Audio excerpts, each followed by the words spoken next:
Brand disclaimer. The views and opinions expressed by individuals on this platform, the callers plus invited guests, are their own. The information you hear does not reflect the overall views of all parties associated with this brand.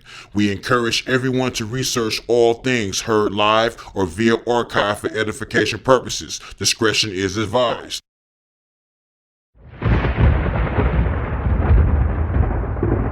Don't touch that dial. You're now listening to Debate Talk Free Radio.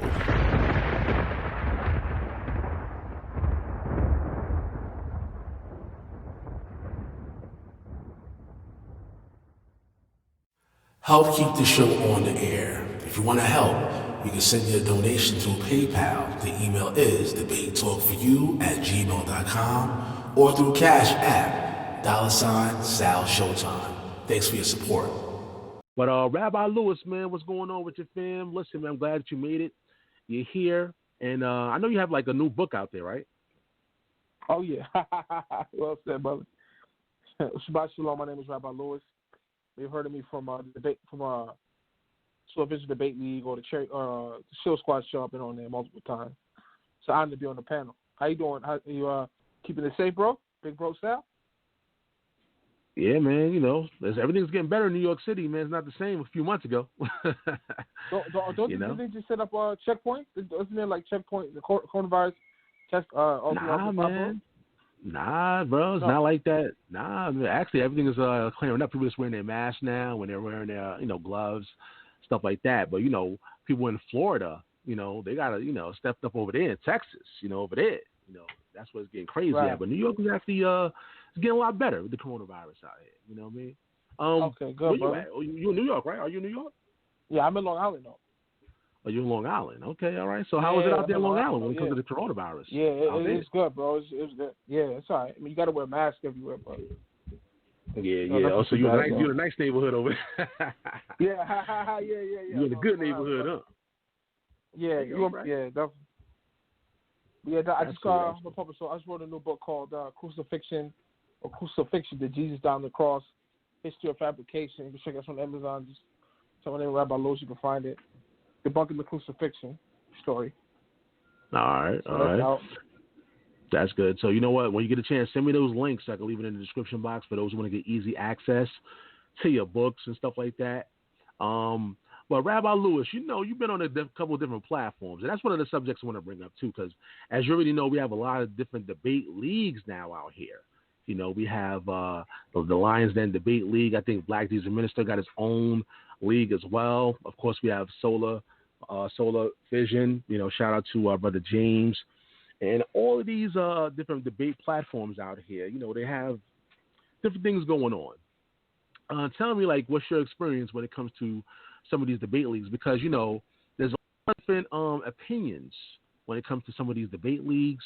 As you already know, Debate Talk for You, we don't do like winners or losers out here because, so according to my, understanding of the Bible, this is just me that, we're not supposed to really use this as a sport, for a better lack of words. You know what I'm saying? It's supposed to be about edifying right. and, not really trying to win prizes or nothing like that, but that's just my platform. Other people, they got belts, they got trophies, they got awards, and, shout out to them. That's what they're going to do. That's what they do.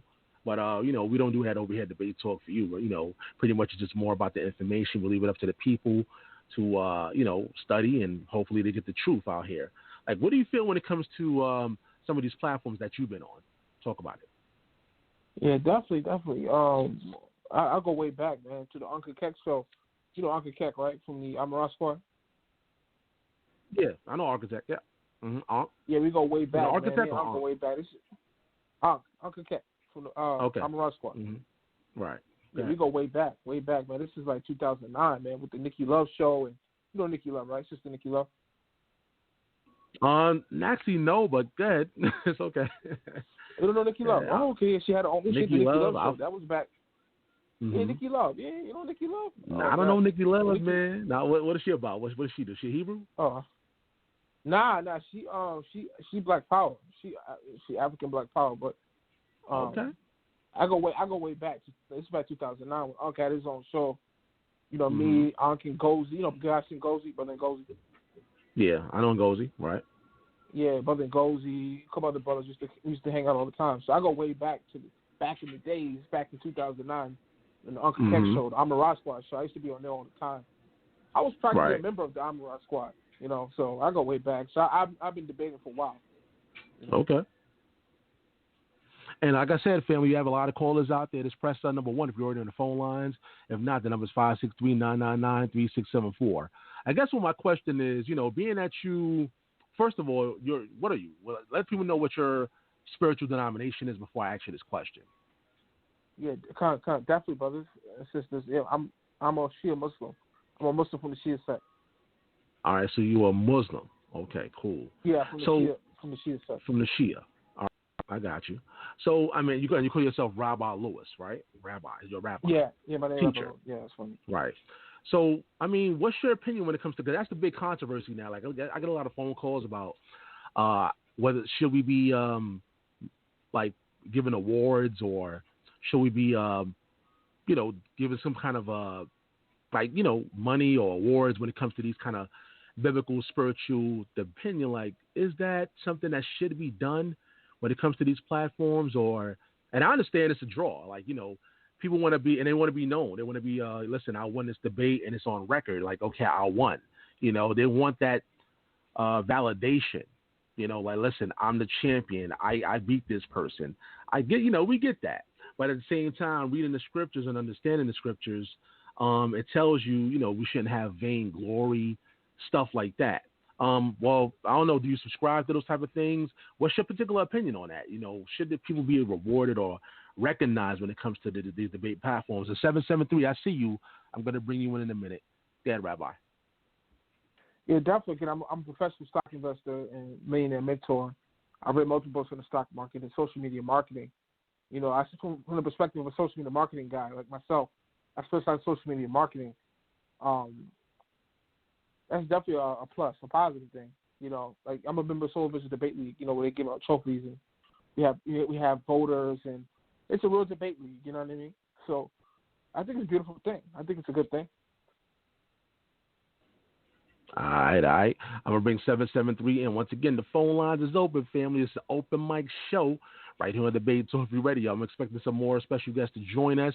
The number is 563-999-3674. Right now, we're talking about the various debate leagues that we have on YouTube and, stuff like that. Some of the competitiveness that goes on, the rewards, the accolades that come with some of these debate leagues. Should we be having these type of things going on, in your personal opinion?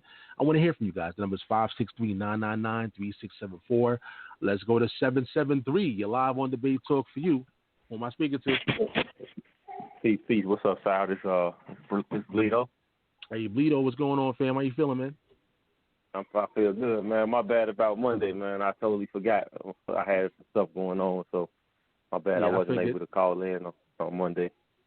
Yeah, that's cool. Yeah, you're a busy man. You work, you produce, make music. I get it.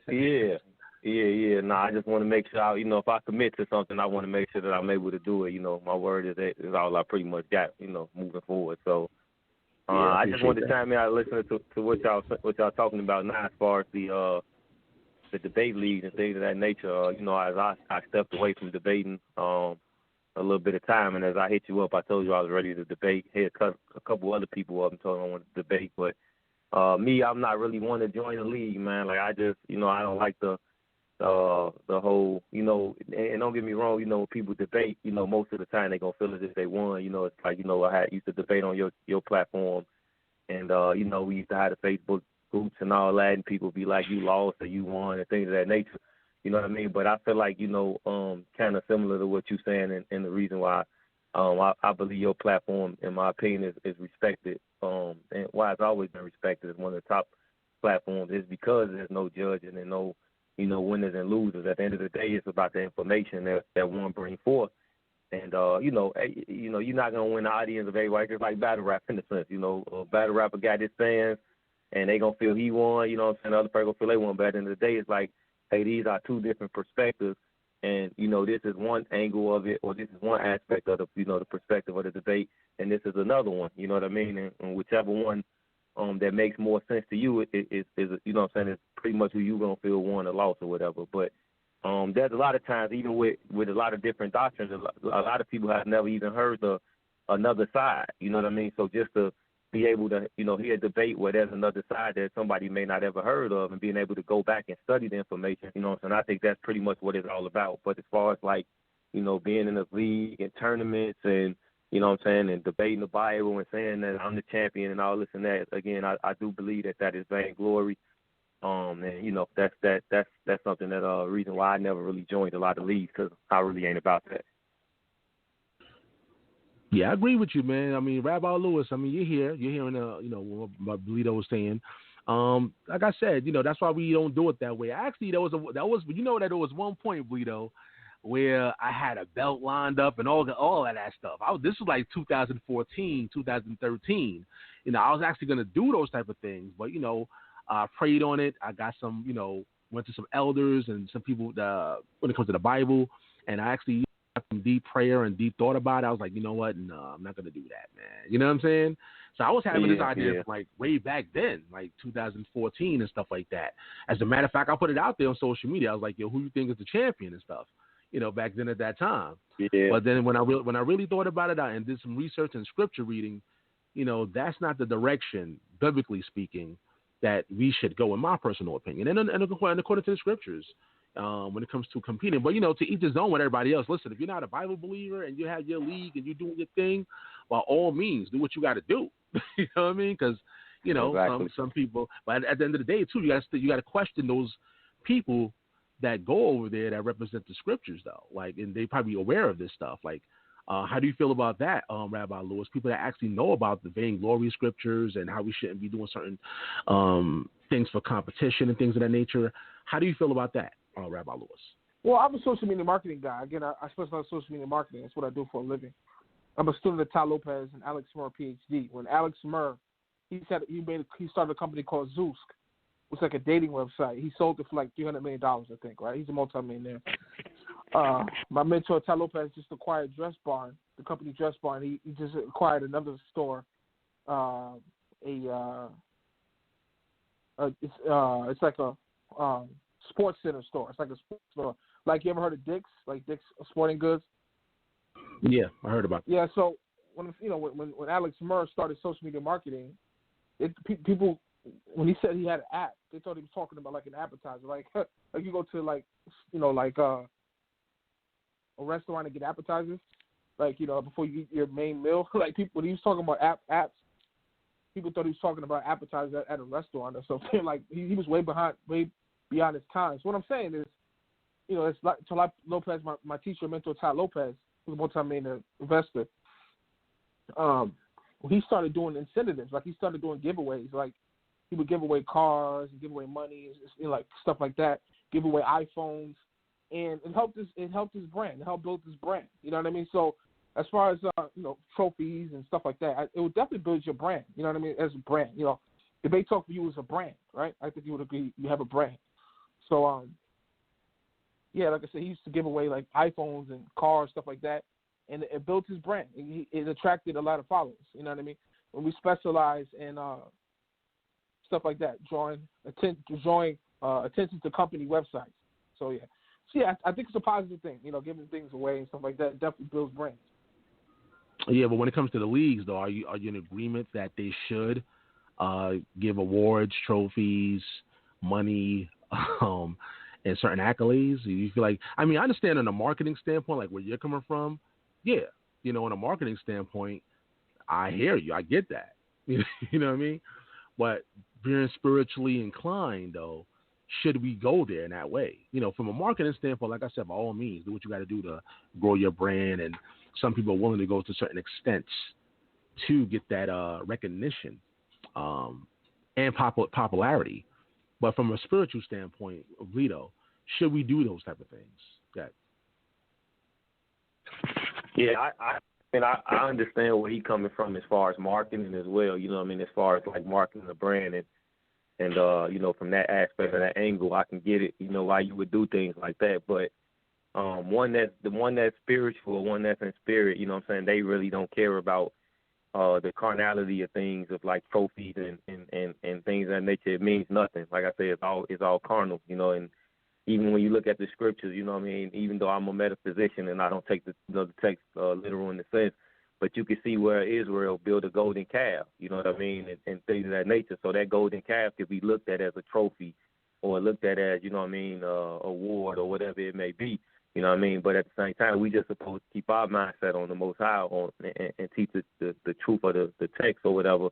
And that's, like I said, that's what the debate is all about. It shouldn't be about, you know, winning or losing. And it took me some time to even grow. You know, we got to understand that, you know, a lot of people doesn't walk in spirit that deals with the Bible. And, you know, a lot of us, including myself in the past, was carnal-minded, and I looked for that vainglory. So I believe, like, if that's the people you targeting, you know what I mean, carnal-minded people, you know what I mean, then those type of people will winning trophies and things of that nature, because all they're going to do is boast and brag. Look, I'm the champion. Look, this and that.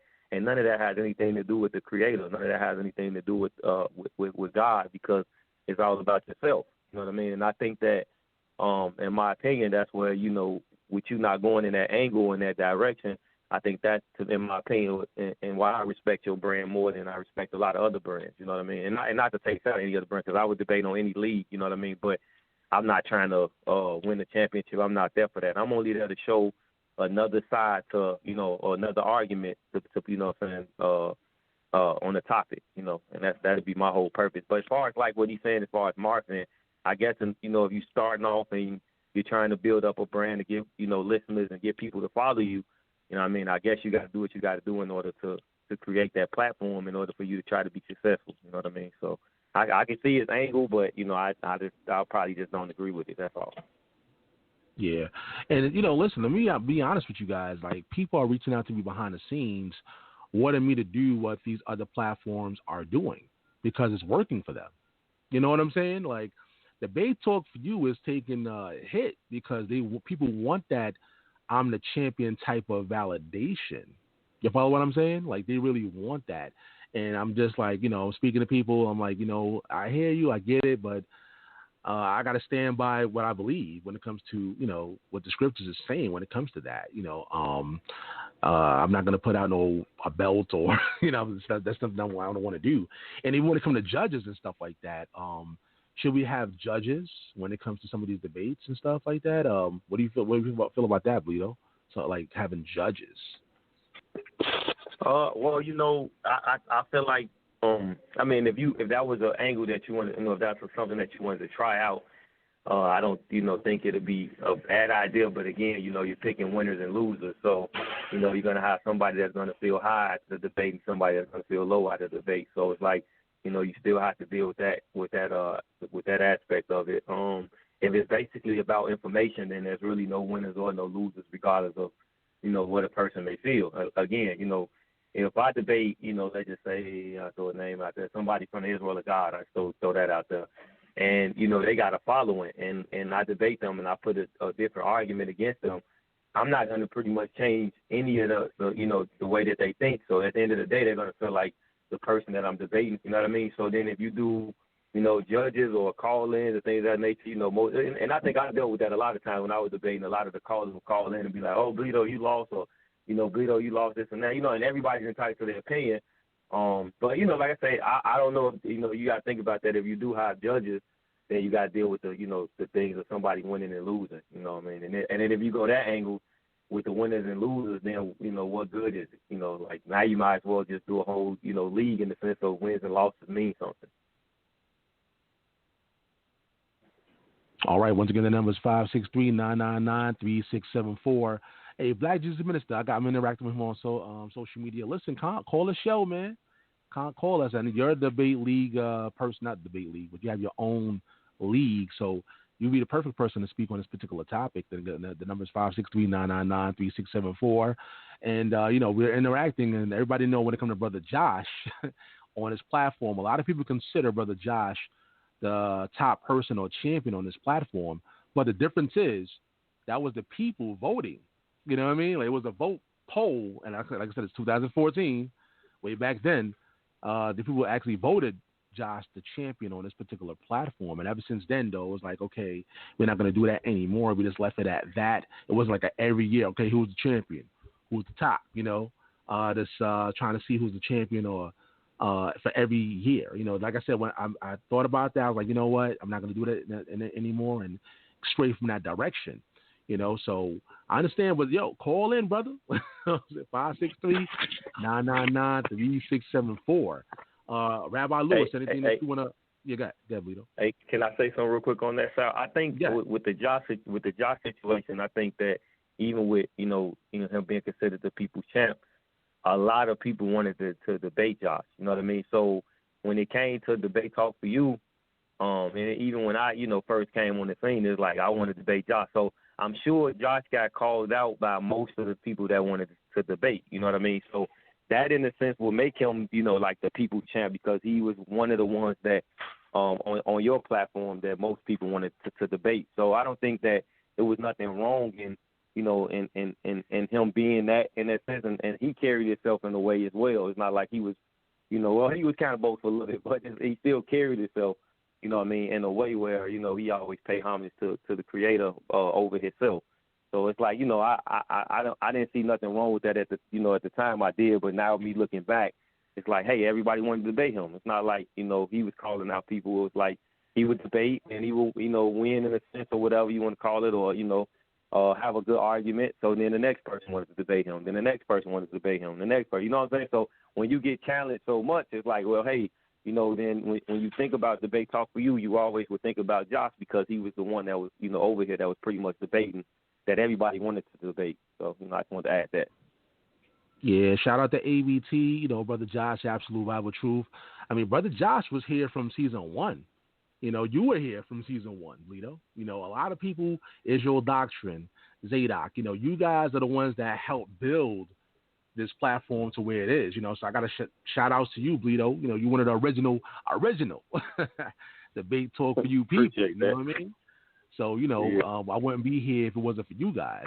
But like you said, it's just that people gravitated more towards Brother Josh. They wanted to always debate him. And according to the people, when you look at the comments, you see the responses, the people like Josh. They just like them, and they label him like the people's champion, so to speak. But I also want to touch on the Nick Cannon situation with the anti-Semitic stuff. Bleedo, I don't know if you want to hang around for that one. Being anti-Semitic and everything. I did all the stuff I needed to do, so I got some time today, man. So I'll hang out and share my opinion. Okay. And we got a rabbi here, Rabbi Lewis, right? So, hey, you the perfect person to speak about that, man. The Nick Cannon situation is all over social media. Did you check out that video? Did you see, the interview that Nick Cannon had with the it was with Professor Griff actually. And the people were saying that it was anti-Semitic views. What was your opinion on Nick Cannon? Did he say anything that was offensive? Did he say anything that you considered anti-Semitic? Go ahead, Rabbi. I heard about that. I didn't get a chance to see the interview, though. Professor Griff hosted that? Now, I was on Nick Cannon's show called Cannon Clash. He usually has that on right. YouTube. And they were talking about, melanated people and some of the things that's going on with the police brutality, George Floyd, all of that. And Nick Cannon was just saying, we are the true Hebrews and, we are the original man, things of that nature. And he went on this whole rant about us original people. And to me, he said it with a lot of class. It was nothing really offensive, what he was saying. But, when you say certain things in the media, and it's like millions of people watching your stuff, it can affect you in that way. But Bleedo, you checked out that video, did you? And like I said, family, if you're out there and you want to chime in, the number is 563-999-3674. Simply press number 1 if you want to chime into the conversation. I'll bring you in. It's debate talk for you, open mic. Go ahead, Bleedo. Yeah, I listened to it. I didn't watch the whole entire interview. I watched the bulk of it, though. And I think he went a little bit overboard with his comments as far as, we all entitled to our opinion as far as how we feel and how we believe. And I think, when he first started off, he kind of, made it, plain that the so-called black people are the original Hebrews and things of that nature. But when he started going into the sun worship stuff, when he was like, the sun is, keep us, give us our power and it gives us our strength. And then, they are, I can't remember the word because it was a little minute ago, but he went along the lines of saying basically, they are like dogs, and because they lack melanin and things of that nature, this is the reason why, I'm trying to think how he put it. They are afraid of us, and they are inferior to us, and we're more, because because of the sun and us, we have melanin. This is what makes us greater, and since we're greater, this will what put fear in them and things of that nature. I think he went a little overboard with that. You know what I mean? In my opinion. And when you start doing that and down talking other people and other nature people because they don't maybe not have as much melanin, or they may not have the skin color that you have, or whatever you want to call it. I think that's where you could get a little racist at, because when you think about the white people or whatever, they'll say, having dark colored skin is a curse from God, and this is what makes us, more inferior than they are. And this would make them less than us, this was, what I mean? So I think he just went a little bit overboard. I mean, but again, he was entitled to his opinion and his belief. But when you're on the platform like that, and people watching it, and and he's the figure that he is, I think he could have chose his words a little bit more carefully. Hey Sal, isn't his grandfather Edomite? Didn't he come up? I don't know. Didn't come out and say his grandfather was a Spanish Jew? I don't know about that part, but go ahead. Yeah, he came out and said, my grandfather was a Spanish Jew, was Jewish. His grandfather. If you saw, I don't know if you guys saw that. Right. Okay. His grandfather. Yeah, but hold on. We got Black Jesus Minister in the building. Hold on. And once again, the number is 563-999-3674. Debate Talk for You, Season 11. Anybody want to chime in, simply press number 1. We're talking about debate leagues, and we're also talking about Nick Cannon and some of the anti-Semitic things that, the media is saying that he, put out there. But Black Jesus Minister, you're here, man. What's going on, family? Oh, my brother, what's happening? How y'all feel over here? Debate Talk for You. My goodness, so glad to be here and glad to hear Brother Sal Showtime on the grind. One more time. I appreciate you, brother. Yeah. And before we continue, man, Black Jesus Minister, I just want to say, man, I really appreciate my brother Black Jesus Minister. This brother right here, man, has helped me in times when I really needed, assistance when it comes to this particular show. And he's always been a supporter when it comes to this platform, Debate Talk for You. So I just want to say publicly, I appreciate you, man. Go ahead. And I appreciate you, brother. I'm bowing down to you right now, brother, and thanking you for, allowing me to be a part of Debate Talk for You, and so many other people that you've opened up your platform to, that have gone on to other platforms and gone on to higher heights and gone on to, continue to teach. And so your platform was a part of our growth, my growth, our evolution. And I want to thank you sincerely. And I'm going to also ask all of you who are listening to the show now and perhaps will listen to the show later on, guys, please financially support Debate Talk for You.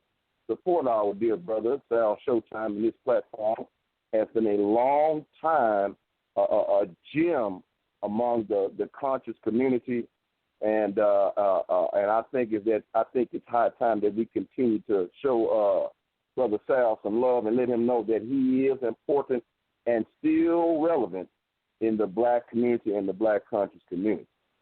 So again, I didn't get a chance to do my intro, so let me do my famous intro, bro.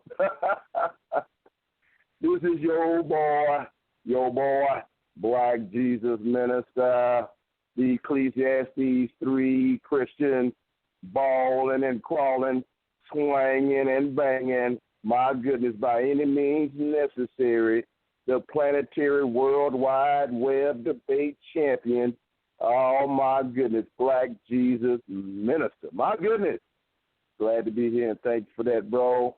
But, Sal, I got to, challenge you on the premise of tonight's show, even though I know it's an open topic that you guys have been talking about, should awards be given and notoriety to be given and decisions to be given in the debate scene. Am I correct on that, brother?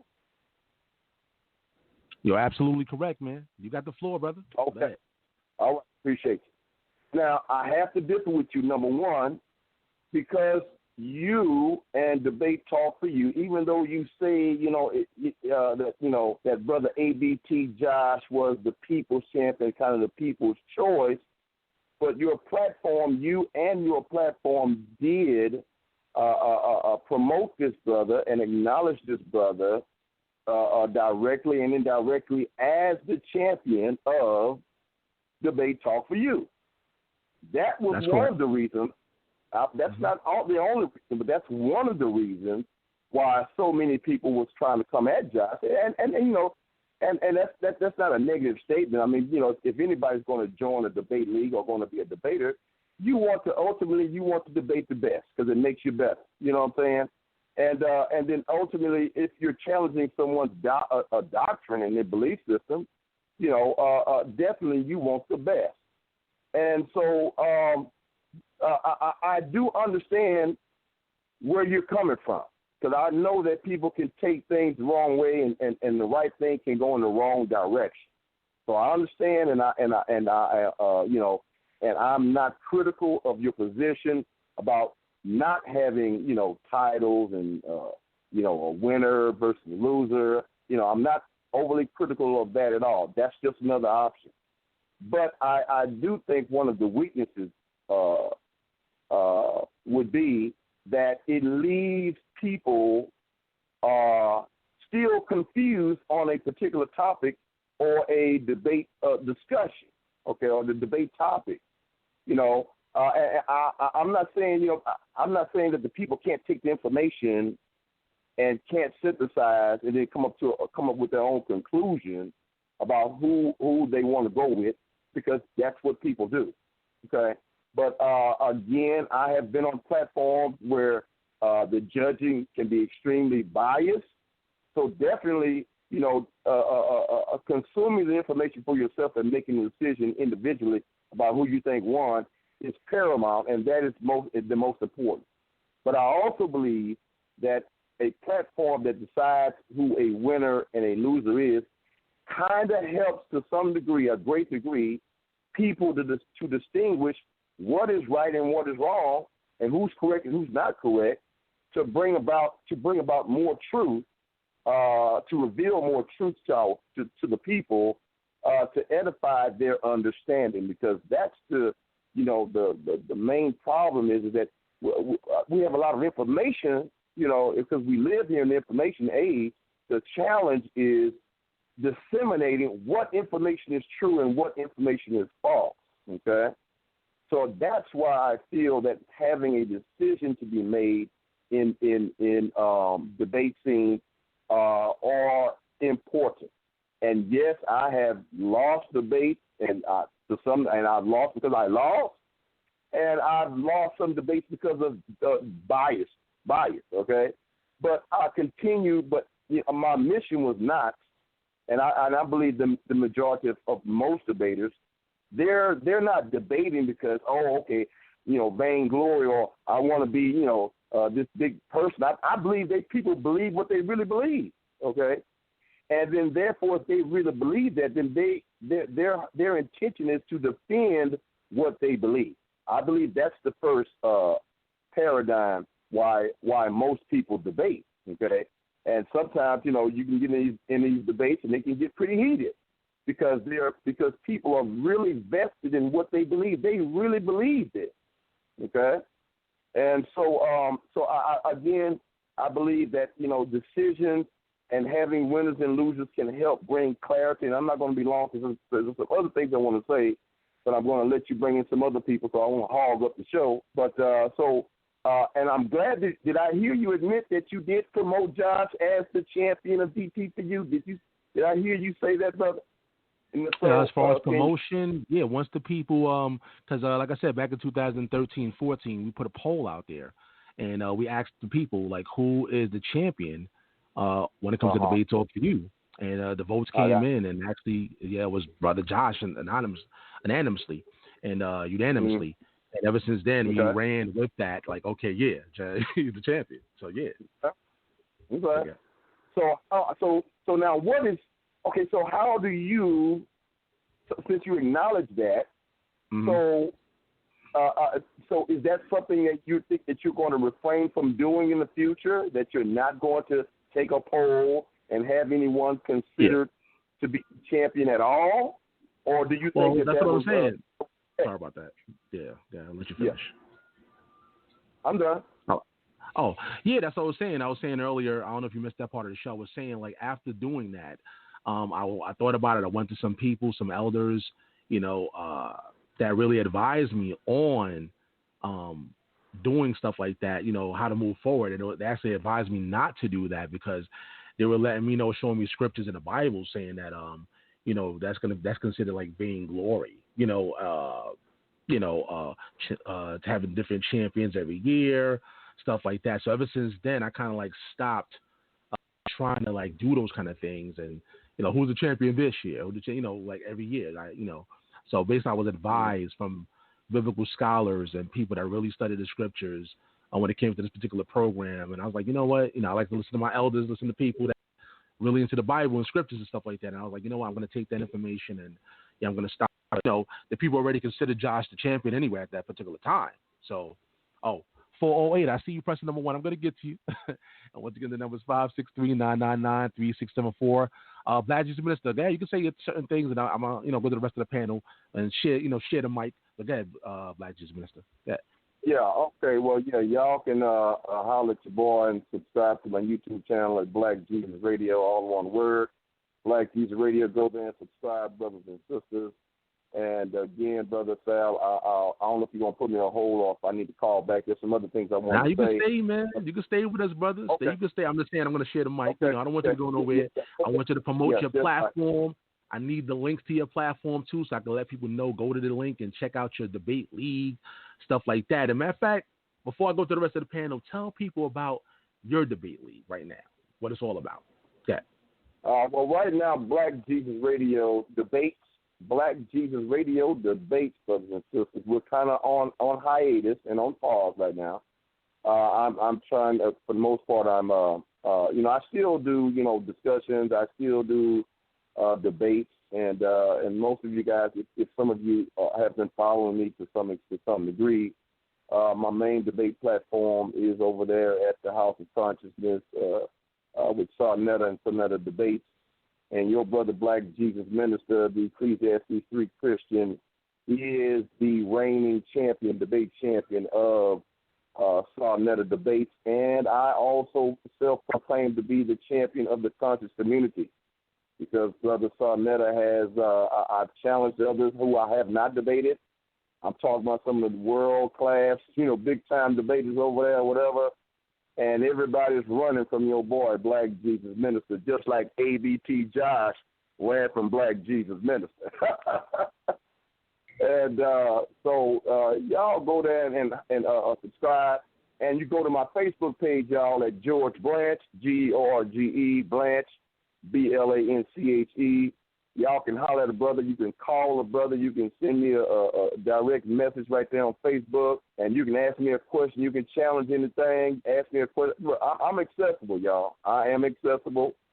And so, again, thank you, Sal, for this opportunity, and I look forward to asking you some more questions and delving into this topic. All right, once again, as Black Jesus Minister, like I said, when I get the links from the brother, I'm going to leave it in the description box so everybody on YouTube or on BlogTalkRadio, if they want to check out the platform, they can. But, Bleedo, anything you want to say before we go to the other special guest that's joining us? Scott? And that you heard that you want to acknowledge? Black Minister said, what's up, man? He said a lot. Man, had a couple conversations. I hear where you coming from, too, as far as what you're saying about picking winners and losers and things of that nature. I just wanted to see. So for the most part, when you're dealing with debates, was we can see, like, one of the champions is one of my boys. I ain't going to say no names on here, none of that, but one of the champions is one of my boys. And he debates a lot of Hebrews, and he's won on a platform where he's in a sense beat a lot of Hebrews because he's the champion. But yet you still see that these Hebrews are still believing the way that they believe, and you still see that they still keep the same doctrine that they came in with. So even though he's winning, he was chosen to win the debate league. He has a trophy and everything. Nobody has changed their stance or their premise. So when you say that, it's that it can weed out picking a winner, my question to you is, how does it do that when we have people that are clearly winning in these other leagues and clearly have championships and things of that nature, but yet people still believe the same way that they believe? So what good is picking a winner? Can I respond to that? Yeah, go ahead. Open mic. Go ahead. Yeah. Mm-hmm. Well, brother, I agree with you 100% that there are some people, and that's just a people issue, bro, for the most part. You can bring all the truth and put it right there in their face, bro. You can put it right there in their face. You can slap them 10 times and then ask them, did I just slap you 10 times? And they'll tell you no. They'll just straight up lie and say, no, you didn't. Okay? So you got some hard-headed people, and some of y'all are listening to this program right now, okay, because I've had my arguments over here at DTFU, which is primarily a Hebrew Israelite platform. But I can tell you right now, bro, from my 8 years now of dealing with the conscious community and debating and having discussions and shows and challenging people and teaching people, bro, I can tell you for a fact, bro, that a lot of Hebrews have learned from Black Jesus ministers and are now embracing their African identity, are now embracing that they are Hamites, are now embracing that there is no division between Israelites and Christianity, are now embracing that the 12-tribe chart is garbage trash, that Esau is not the white man. All of these things, I, Brother Black Jesus Minister, and many other brothers and sisters who have been teaching truth have changed the minds of individuals and organizations. And I happen to be a member of FOPE, for Our People's Edification, led by the Honorable Kwana, which is an Israelite camp, and I am a member of that camp. And the reason why I am a member of that camp is because these brothers have been influenced by my teachings and let go of much of that dumb bootleg convict garbage that has been the bastardization of the Israelite faith that was created here in the Americas. Okay? And so, brother, I'm telling you straight up, bro, I'm seeing people changing their hearts and their minds all the time, especially that God has elevated me to the level of being the conscious champion. Man, people who turned away from Christianity are coming back to Christianity. Oh, man, I'm with that Ecclesiastes 3 Christian, man. I'm a Christian again, I'm a believer again. I'm an Israelite again. Brother, I'm seeing it happen all over the place. I'm talking to people all over the world, bro. I'm talking to the furthest person I'm talking to a white guy in New Zealand, and now he wants to be a Christian. He didn't believe in God. So, brother, we're living in a time right now that we cannot be humble when it comes to facing our enemies right now. We are in the last days. You're in the last quarter, okay, of the game. You see what I'm saying?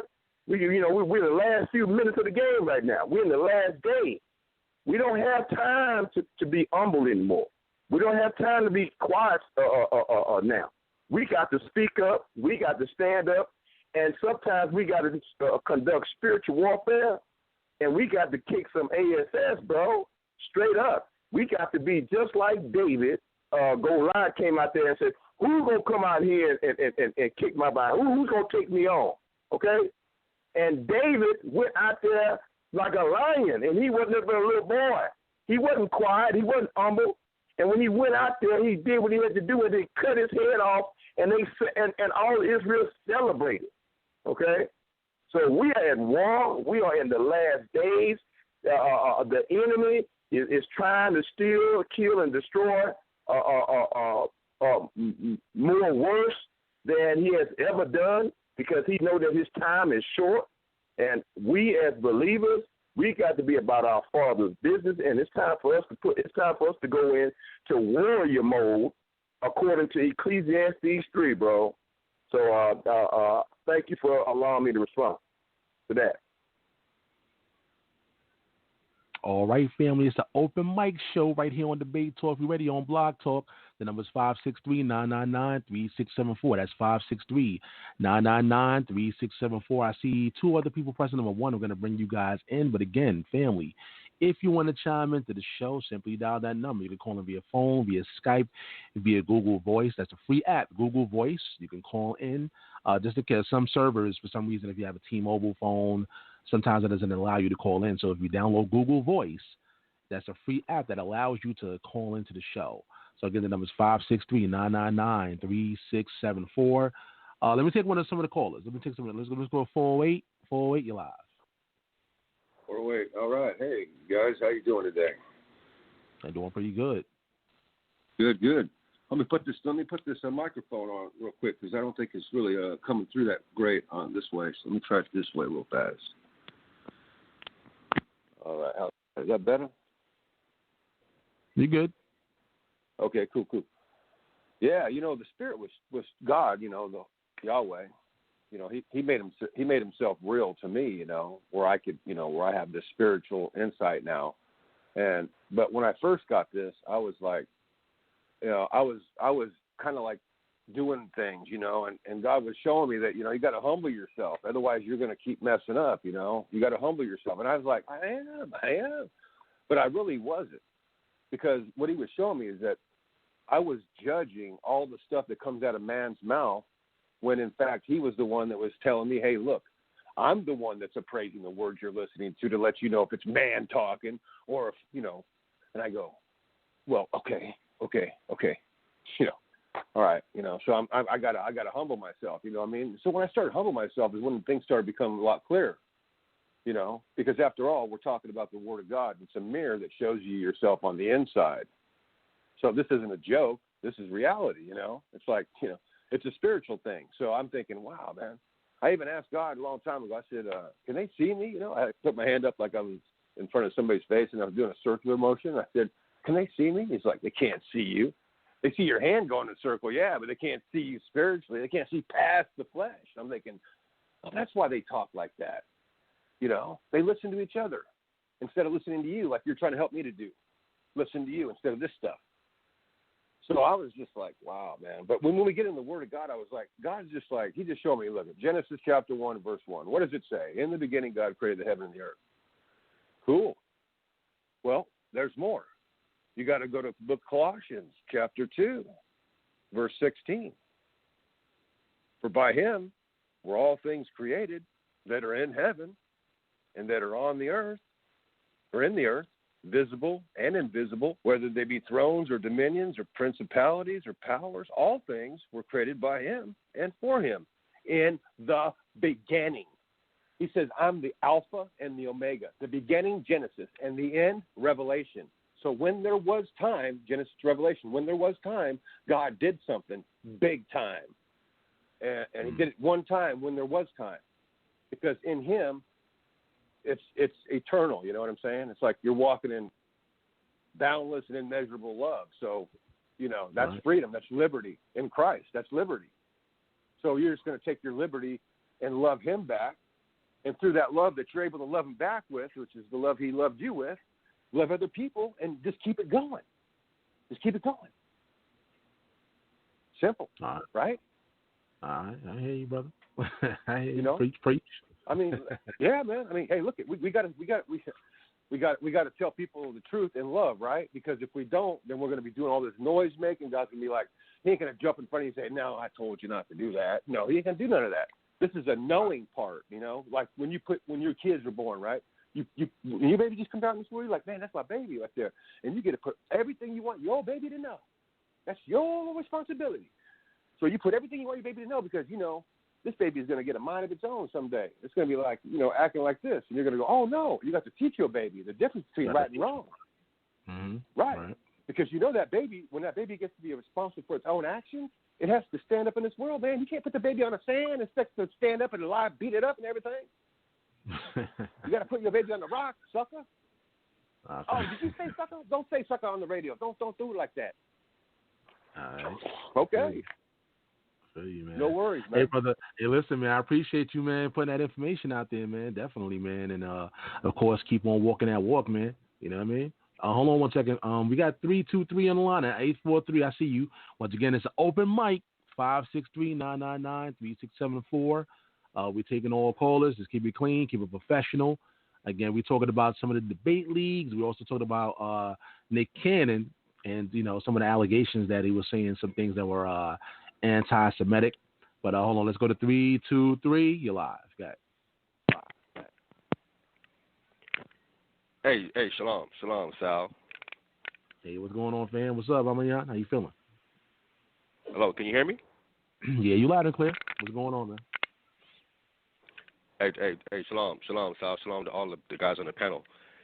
I wanna, can I answer to what Bleedo was saying? Can I do that? Yeah, go ahead, man. It's an open mic. Go ahead. Okay, all right. Bleedo can correct me if he's wrong, but I think he's referring to Chris Harris winning over there at SVDL, and because he went over there, I guess, and he beat a Hebrew Israelite, Elder Yara. That I guess Hebrew Israelites supposed to be changing their paradigm or coming off of that based on that. You know what I'm saying? And I think that's just looking at a isolated incident or a small picture. Because the year before SBDL, a Israelite, Tanakh only won, and that same season, Chris Harris had quit, and he was crying about it. You know what I'm saying? And then curse out the person that owns the platform as well. You know what I'm saying? So he can take losing. You know what I'm saying? So you can look at the conduct of the person. So if we're going to look at things that happened, you know what I'm saying, in order, the first person that went over there was an Israelite. You know what I'm saying? So, but the bigger picture that people don't look at, you know what I'm saying, and it's according to our Bible as well, is that when a Hebrew Israelite goes into a battle and he loses, it's always because that Hebrew Israelite, his conduct is unbecoming the text, or his God is not with him because he's not doing something according to how he's supposed to operate. That's what happened. We see it in the book of the Maccabees. We see throughout our history that the way Israelite wins is that if our God is with us. When our God is with us, we lose no battles. Okay, so we got to be on point with our God for us to win. So if an Hebrew Israelite goes into a debate, any kind of battle or whatever it is, if our God is with us, we always win. It's a fact. And we know that when we lose, it is because our God is not with us and because we're doing something wrong according to his law, statutes, and commandments. That's why we lost. Hebrew Israelites know that for a fact. Right off the bat, we know when we lose is that's how it always is with us. So that's what it is. So it isn't that because Chris Harris won over there is that our information is false or what we're saying is wrong and Chris Harris is right. You know what I'm saying? Because when he was over here on this platform, he couldn't beat me. I smoked him every time over here when he was over here with us, and we know clearly he can't beat Josh. We know that for a fact. He can't beat Josh. You know what I'm saying? And Josh is a Bible believer. You know what I'm saying? And Chris Harris isn't. So if we're going to gauge based on something like that to say that your information is wrong based on you winning a league or you might win a debate, you know what I'm saying? I think let's look at the small picture, and that isn't how you really gauge people's information based on if someone won a league or someone won a debate. That's looking at it wrong. Look at the bigger picture. The bigger picture is we know according to if a person could one time bring some weak information, that doesn't mean that his information is wrong. At that time, he wasn't on point. He wasn't on it, because if you look at Elder Yara, when he got to that point, he was beating people that people saying that he wasn't going to beat. He was in debates that looked like he wasn't going to win at all, and somehow he pulled it out. You know what I'm saying? So it isn't looking at the last thing, but look at the entire overall picture to see what's going on. You know what I'm saying? So as far as picking a winner, I'm for picking a winner.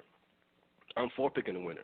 You know what I'm saying? I think it's good to pick a winner so that then the loser can ask the judges why he felt that they lost, and then they can tell him why he lost, and I can help the debater to up his skills and get his debating skills better and doing more studies and research and shore up some areas that he's weak in based on what the judges tell him. If he would have came this way and brought that out and showed this and showed that, that'll make him a better debater based on what the feedback from the judges. So in the spirit of, definitely in the spirit of edification, I believe debate should be done. You know what I'm saying? So it can help all parties out, and even the winner as well. He doesn't go around bragging about him winning or him being at the top, but just that at this year, his information was the strongest. That's basically it, and that's to motivate other debaters to get their information stronger, so we can have better debates. But at the end of the day, it's all done in the spirit of education and love. That's how I feel debates should be done, and that's why I feel that a winner should be picked, but not on that, none of that negative stuff, none of that I'm this, I'm that, I'm bragging stuff. Just that, I guess my information was just good this year, and that's about it. So I'll leave it there. All right. Thanks, Al. Yeah, stand by. Hey, 843, I see you. I'm going to bring you in a minute, and Bleedo, I'm going to let you respond. But again, the number is 563-999-3674. But like you said, Ahmayan, you just said it. You said you believe in a winner being picked, right? And according to, what was it, the Solomon Debate League, I think you're talking about, right? Solomon Debate League, right? Ahmayan? Yes. Yeah, so a winner was picked, and I think Chris Harris was picked as the winner. Can you hear me, Sal? Right? Yeah. So, yeah. But Bleedo, I'm gonna let you respond. Yeah, Bleedo. Oh, my phone is going out. Yeah. Hello? I think. Can y'all hear me? Yeah, I can hear you. I can hear you also, Ahmayan. Okay. I can hear you. I can hear both. Oh. Okay, cool. About what's called the topic. Go ahead. Okay, cool. What I wanted to say was, I think you took what I was saying kind of like the wrong way. Basically, what I was saying was, Black Jesus minister was saying that it kind of picking a winner kind of can help, like weed out the bad doctrines or whatever in the community. So what I was basically saying was that, and I'm not saying no names. I mean that's what you did, but in a certain debate league, the doctrines that a person held, he was shown that that he lost or whatever it may be. He conceded that he lost. So if he says that he lost, he knows that he lost, and he, then why still hold on to that doctrine? It's the point that I was making. And when I made that statement, and Black Jesus minister said about like him reaching people, I reached a lot of people, and when I was used to debate on here, on Debate Talk for You, and was never declared a champion, was never declared, never had any trophies, never won anything. And just based off the information that I brought forth, a lot of people reached out to me, based off the information. So I just say that, again, in whatever side we decide on doing, or anybody, any league that decide on doing, we can't lose sight as far as the information goes. As long as we understand that the information is more important than winning the championship, I feel like us as a people can grow stronger in spirit, and we can begin to work together and not walk in division and boasting, in our camps or our religions or whatever it is that it may be. If there's something that's debated, like example, like when I used to debate when the day begins, like I've shown, clearly out of the scriptures that, a day start when the sun rises or whatever you want to call it, right? So even though some people may feel I lost that debate, or may feel like, other people won a debate, I was challenged on that same debate like 3 or 4 different times. So if it was clear that the information that I was bringing forth was not good, I wouldn't have been challenged more than once. It would have been an in and out thing. And also there was a lot of people from that debate, in those debates that I had, that now see the truth that, in the text that a day start when the sun rise. And again, I never was declared a winner or a champion of that. So again, the information is more important. So I feel like what Sal was doing and is doing with his platform as far as not picking a winner is just allowing the information to go out there. And the people that it's supposed to reach, it will reach. And the people that it's not supposed to reach, it won't reach. So that's the point I was making with there being a champion. Yeah, there's a champion, but the people still had to change their view as far as how they feel. Only the other people who listen to the other side can make that decision based off of how they want to grow in their walk. So that's kind of what's my point and what I was saying. Sal, can I let me let Black Jesus quick? Minister jump in real quick. All right, Black Jesus Minister. Yeah, I want to say something about the championship debate between Elder Yara and Chris Harris. Now, Chris Harris, as most of you all know, he's a brilliant brother, smart as hell, but he's also very cunning and very slick. Now, but when it comes to the knowledge of God and just general knowledge overall, Yara is superior to Chris in every way. The only way Yara lost that debate, brothers and sisters, is because Yara fell for the okie doke by Slick Chris coming up with a Catch-22 debate title. So he lost the debate when he agreed to this Catch-22 debate title, and the debate title was, "Is the story of Jesus unique?" Is the story of Jesus unique? I hope I'm saying that correctly, but I know I'm very close. Okay? And if anybody's familiar with Kemet and even other stories of other messiahs or either or Christ figures, the story of Christ is not unique. In its totality, but it is unique. In its overall picture. In its overall picture, but in its details, Jesus' story is unique. Okay, so I called Brother Yara, after he had told me what the title was, and I warned him. I said, "Brother, you're gonna lose this debate because Jesus' story is not unique, and all he's gonna do is come up with all of these other mythologies that are similar to Jesus, to some of the things that Jesus did in his lifetime, and he's going to win that debate." And Elder Yara said, "Brother Black Jesus Minister, you're right." And he tried to negotiate to change the title, but because they had already agreed to the title, they knew it couldn't be changed.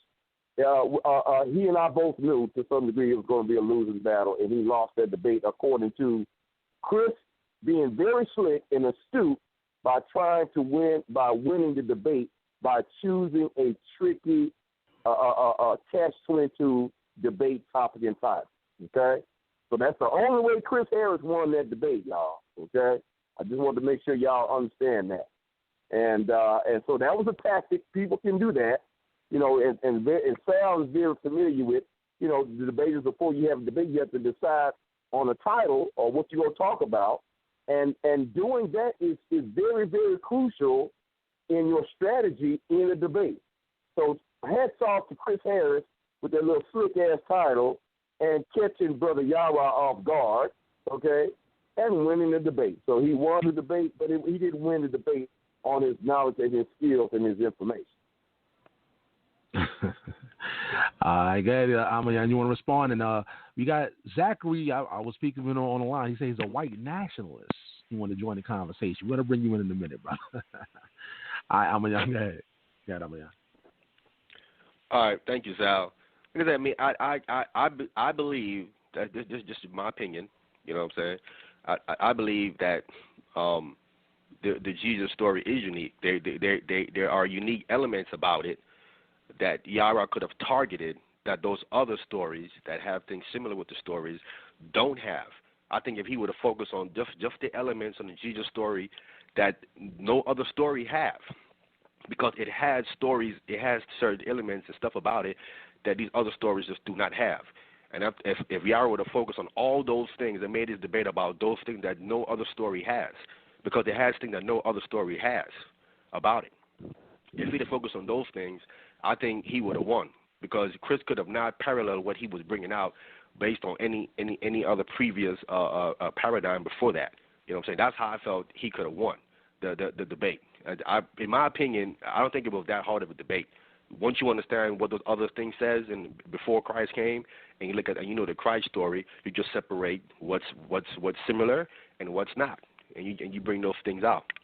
But like I said before, I think that I think that there was something he was not all the way right with the Most High why he lost. That's just my opinion. I could be wrong, but I think that's the reason why I think that he lost. Because according to our Hebrew history, that's what I see in our history, in our text, that we lose because we're not, or God is not with us.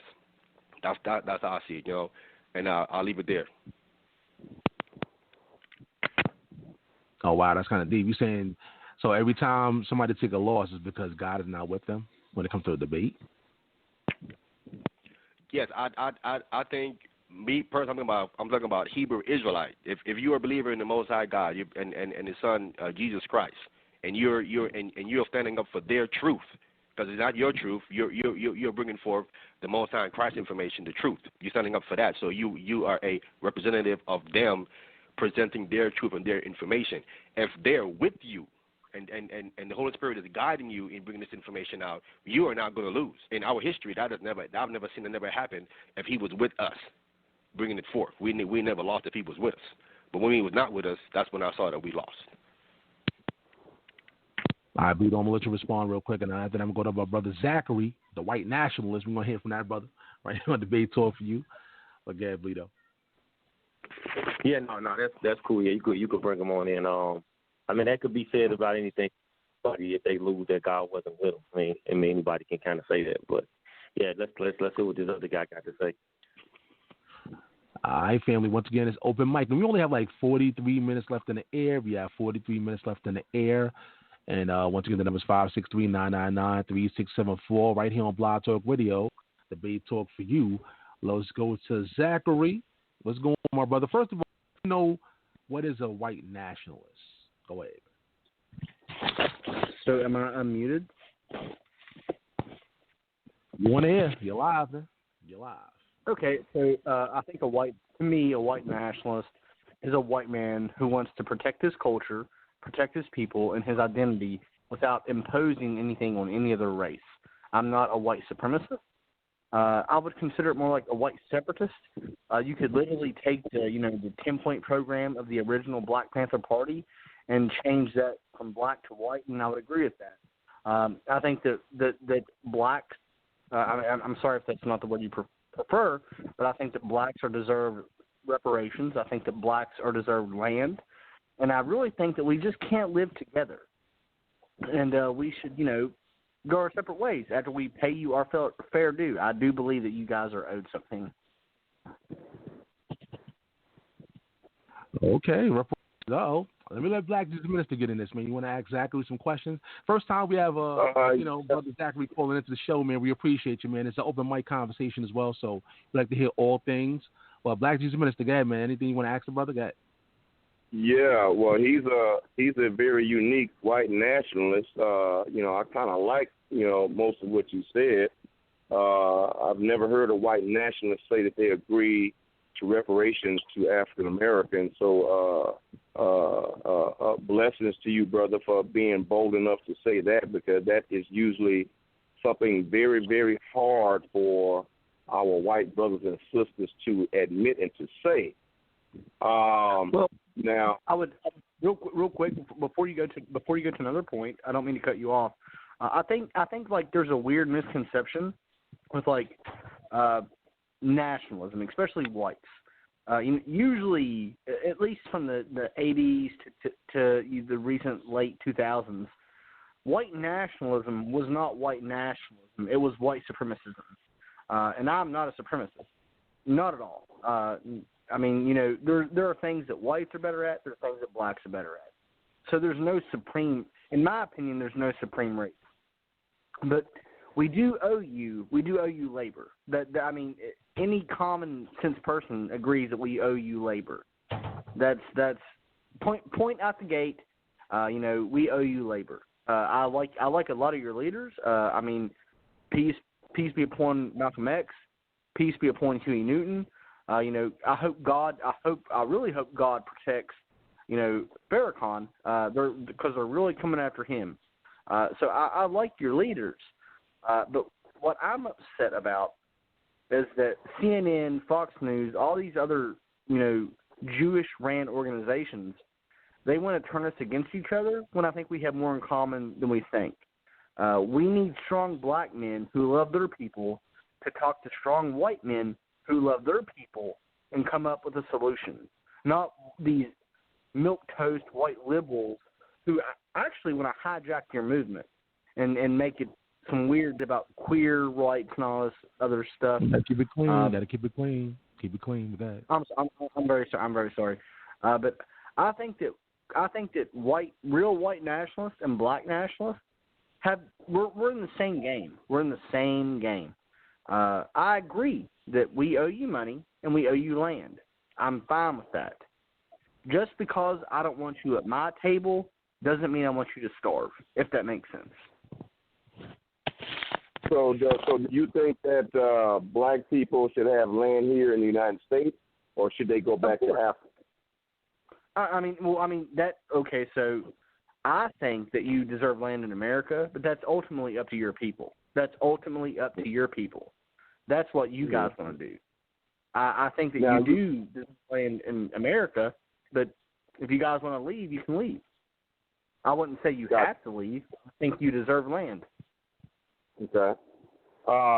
Now, I believe you said that that there was a misconception about white nationalists, but at the same time, you corrected your statement by saying that, you know, white nationalist origins come from white supremacy.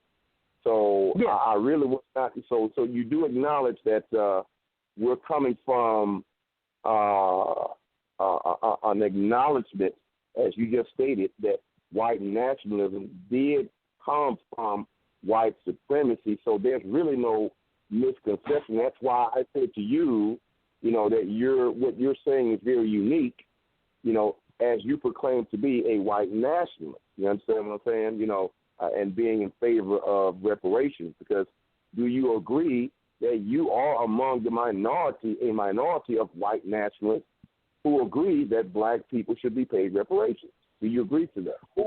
Well. Okay, so for the first part, we cannot deny that, you know, that America, this continent that we live on, was founded in imperialism and colonization. We cannot deny that.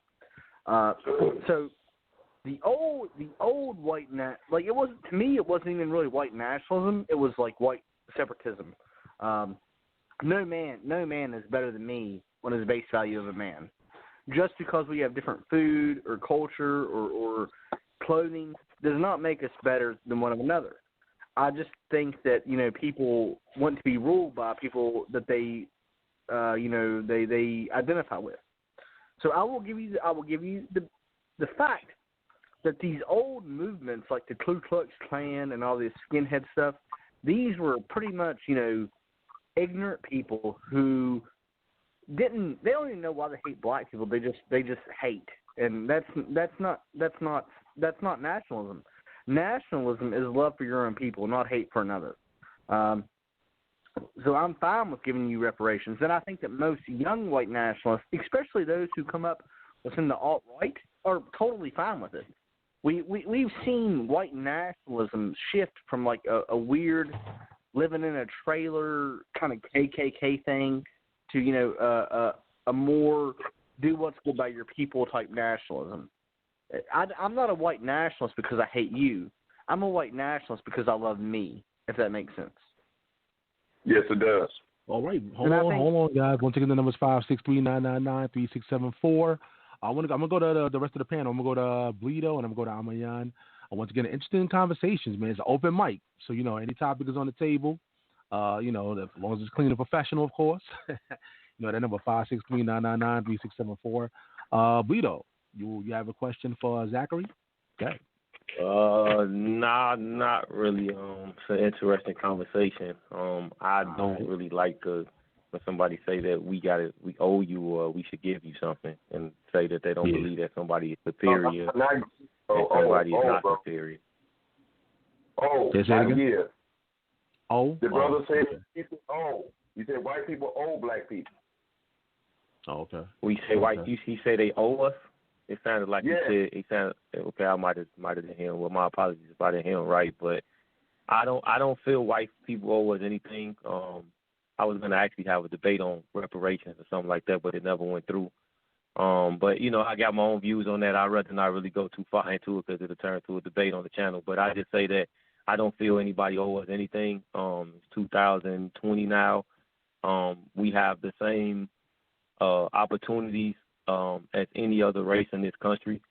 And our biggest problem is ourselves. We are the reason why we stay in the situations that we are. We are the reasons why we stay down, and no other race, in my opinion. Can I respond to that while he's on the line? Actually, go ahead. You can respond. Yeah, you can. So you're saying that I'm not saying that we owe you something. I'm not saying that you're not a man. You're not man enough to, you know, take care of your family. That's not what I'm saying. I'm saying that we have a historical injustice in America, and I'm willing to admit that. And I think, and this is what the real race conversation is. This is what the race conversation is. If we want to get over the race conversation, we have to have a level playing field. Whites benefited from the free labor of blacks. That's plain and simple. And until we take care of that, we will always have this, burning conversation in the back of our minds. You will always feel like you're getting over by white men. No matter how good hey, you bro, do. You gotta keep it clean, bro. You gotta keep it clean, man. I'm sorry. One more. You got one more though. You got one more, man. You gotta keep it clean. You got it. Strike. I gotta do a lot of editing there. Go ahead. What I'm saying is that I think that the current situation does not only hurt black people, as you say that you're worse than me as yourselves, but it actually hurts white people as well. I think the best thing we can do is to, pay you reparations and cut our losses and give you land and a right to self-determination. Give you. That's what I'm saying. Give you. That's the point I made. You steady saying give you. No, okay, it's not give you. I know what he's mishearing. It's owe you. It's right. Well, let me respond to you without, because I don't really want to debate, man. Let me just respond to you like this. I like for us to be on a platform and believe in a higher power, and to believe in the Creator. The Creator gave the Creator set things in order. So you have no power. Your people have no power. Neither do my people have any power to change what's already written and what's already to be.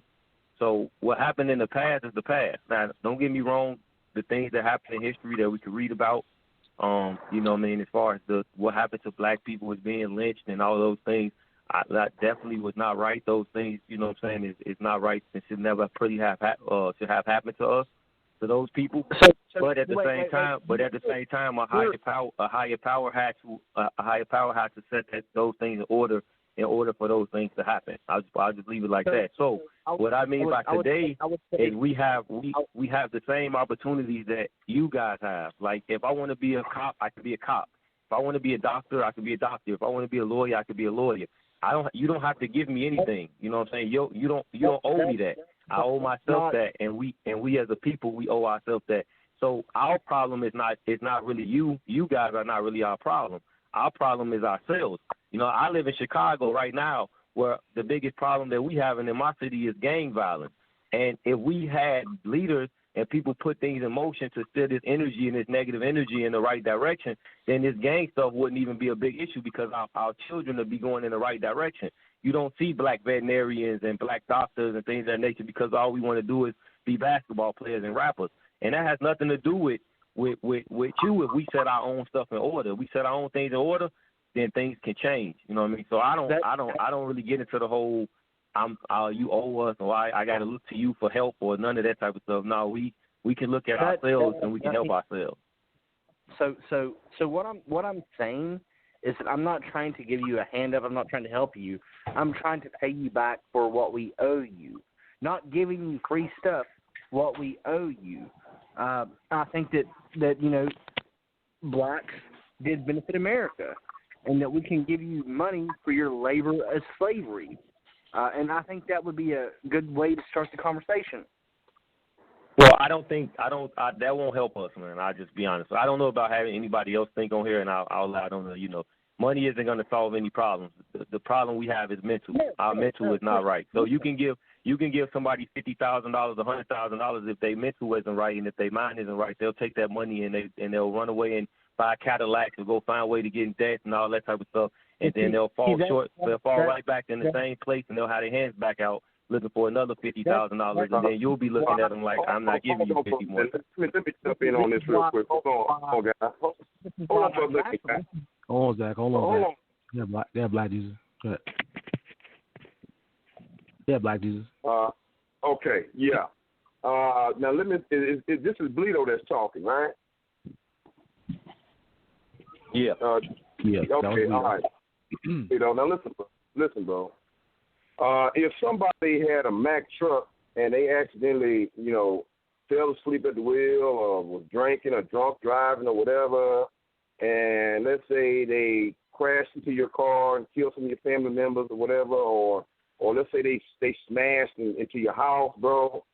If you really believe what you're saying, then you're going to sit up here and you're going to be a lollipop. You're going to say, okay, well, I'm going to let that slide.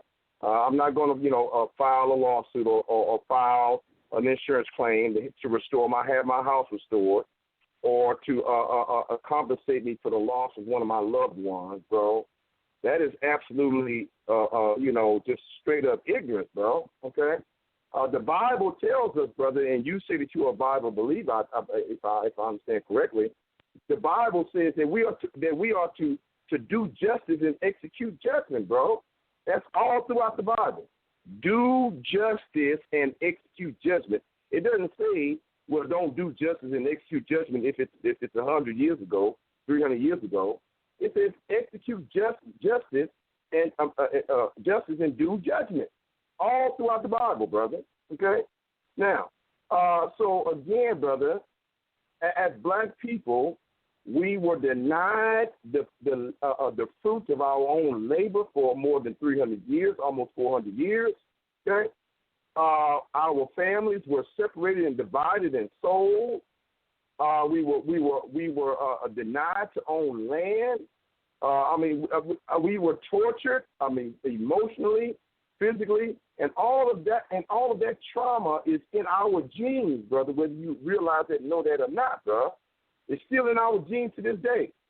So a lot of dysfunction that goes on, we were denied education. A lot of dysfunction and poverty that we suffer right now was artificially imposed upon us as a people. Everybody else who came here from every place else was able to come here and freely come here and pull themselves up and to become a people and to network with their families and establish themselves, and also to be connected to their homeland for financial support. And we had none of that, bro. Okay?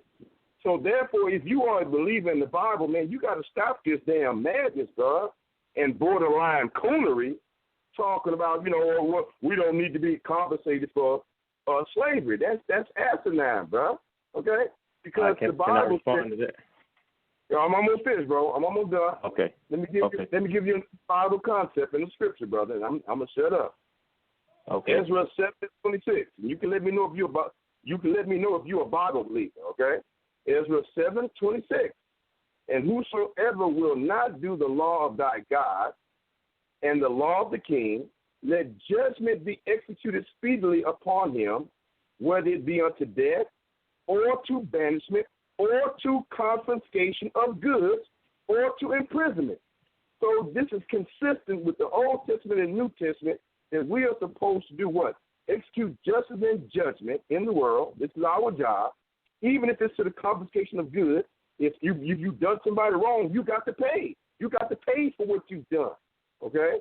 And then lastly, brother, the United States has already set a precedent, a legal precedent, for reparations. The Japanese Americans were paid reparations for their internment in California during World War II. The United States government paid reparations to Japanese, bro. And the Jews all over the world were paid reparations from as a result of World War II. And the American Indians, the land that they own that was given to them, is also a form of reparation that has been paid to a people who were destroyed and who are still suffering to this day by the United States government.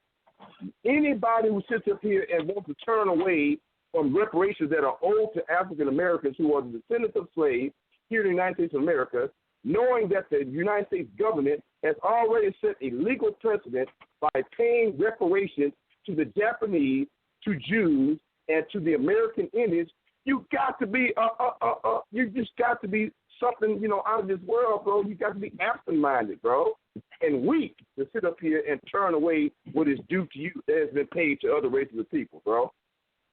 Thank you, man. We gotta let Bleedo respond, okay. But once again, the number's 516-999-3674. All right, we got like 24 minutes on the air. It's open mic season right now.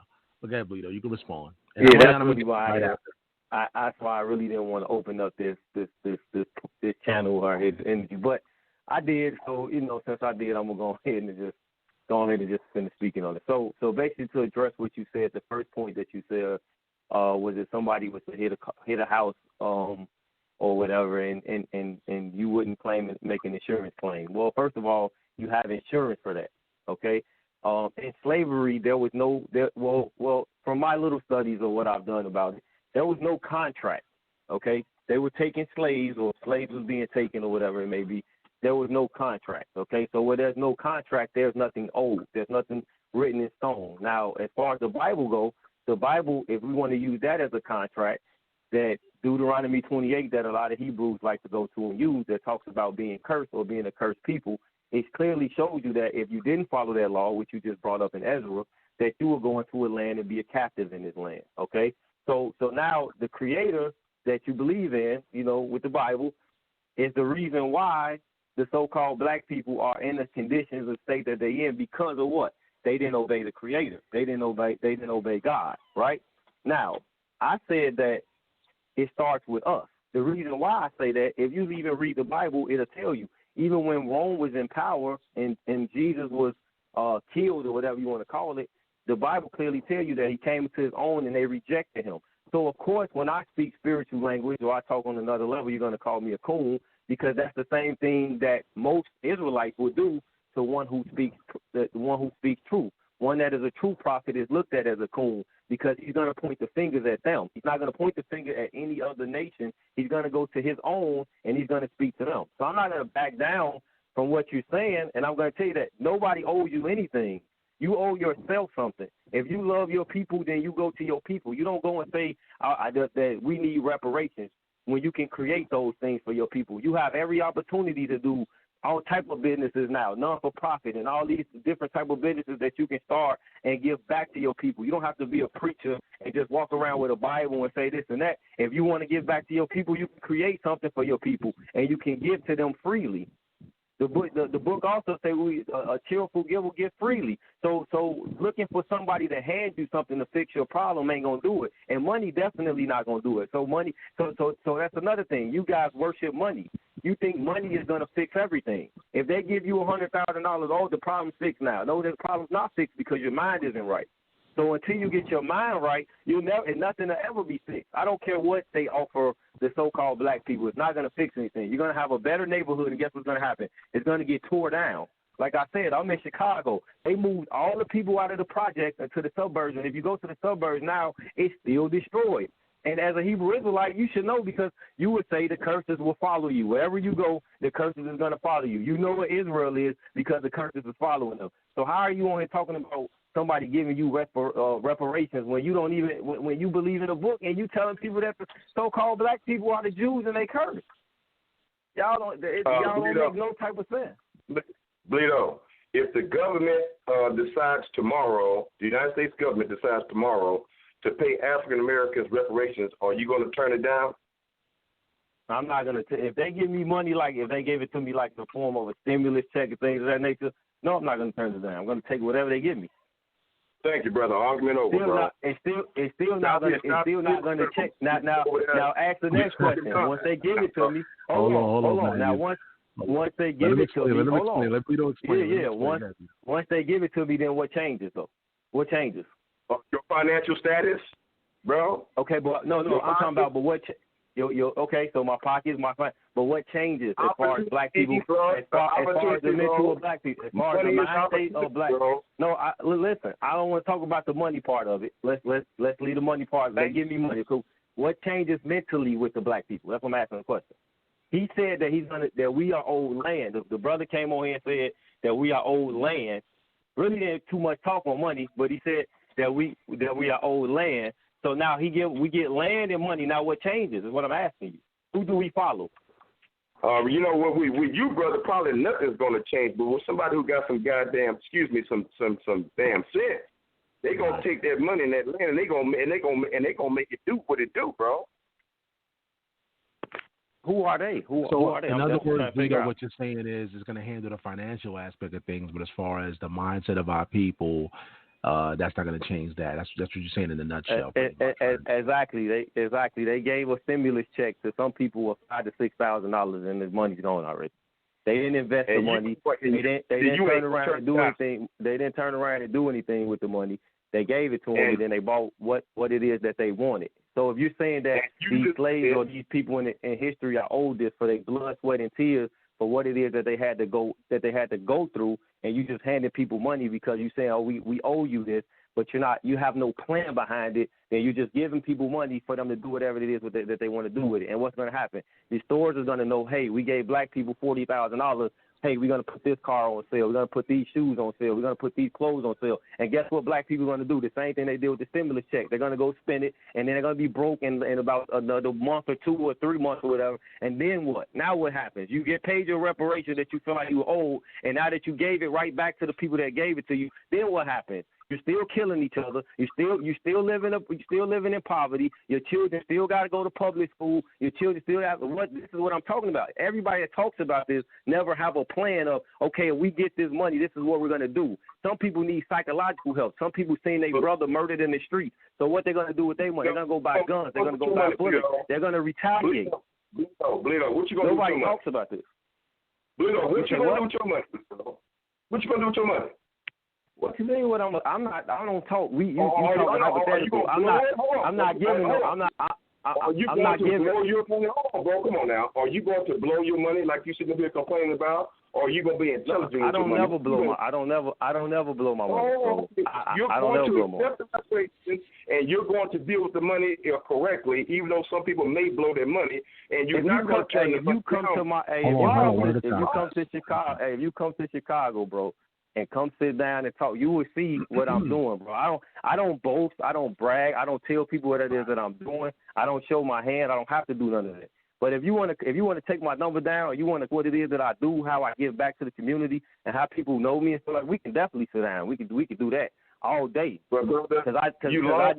I do way more. I do way more than sit on YouTube and have a debate league and things of that nature. I'm actually out here giving back. So if that's what you want to talk about, we can talk about it. But, brother, you lose this conversation as soon as you said you're going to take the money, bro. This conversation is over, bro. How do you lose the conversation? Hold on, Bleedo. On the flip side, a lot of experts and people that study crime and stuff like that happening in our community say poverty is the number one reason for that. Do you agree with that or not? As far as how crimes are committed. It's the mindset. I can show you a rapper who. Well, rappers, I ain't gonna say all rapper. I can show you rappers because I do music who left the hood and that has money now, and they have millions of dollars. They go buy gold grills, they buy gold teeth, they go buy gold chains, they buy fast cars. They spend their money on those type of things. So they left the community and they left the hood because they got money, but the hood never left them.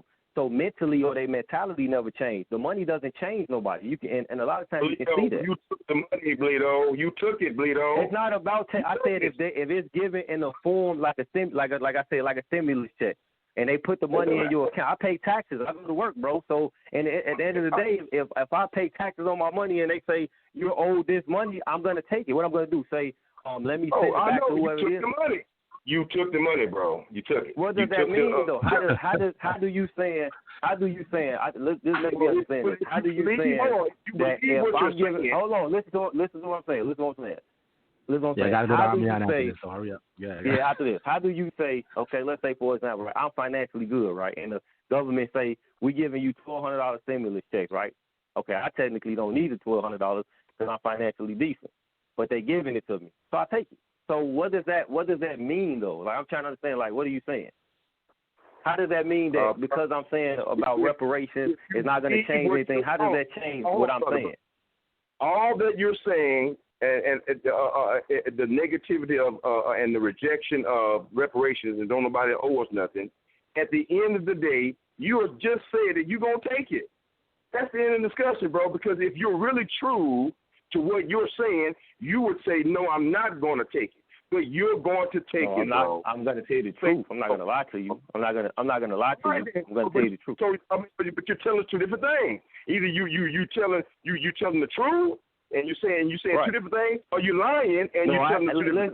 listen to what I'm saying, and you can play this back. Ahmayan can come in. You can play this back. I said if it's given in a form of a stimulus check, like a stimulus check, I'm gonna take. Listen to what I'm saying. I'm gonna take it.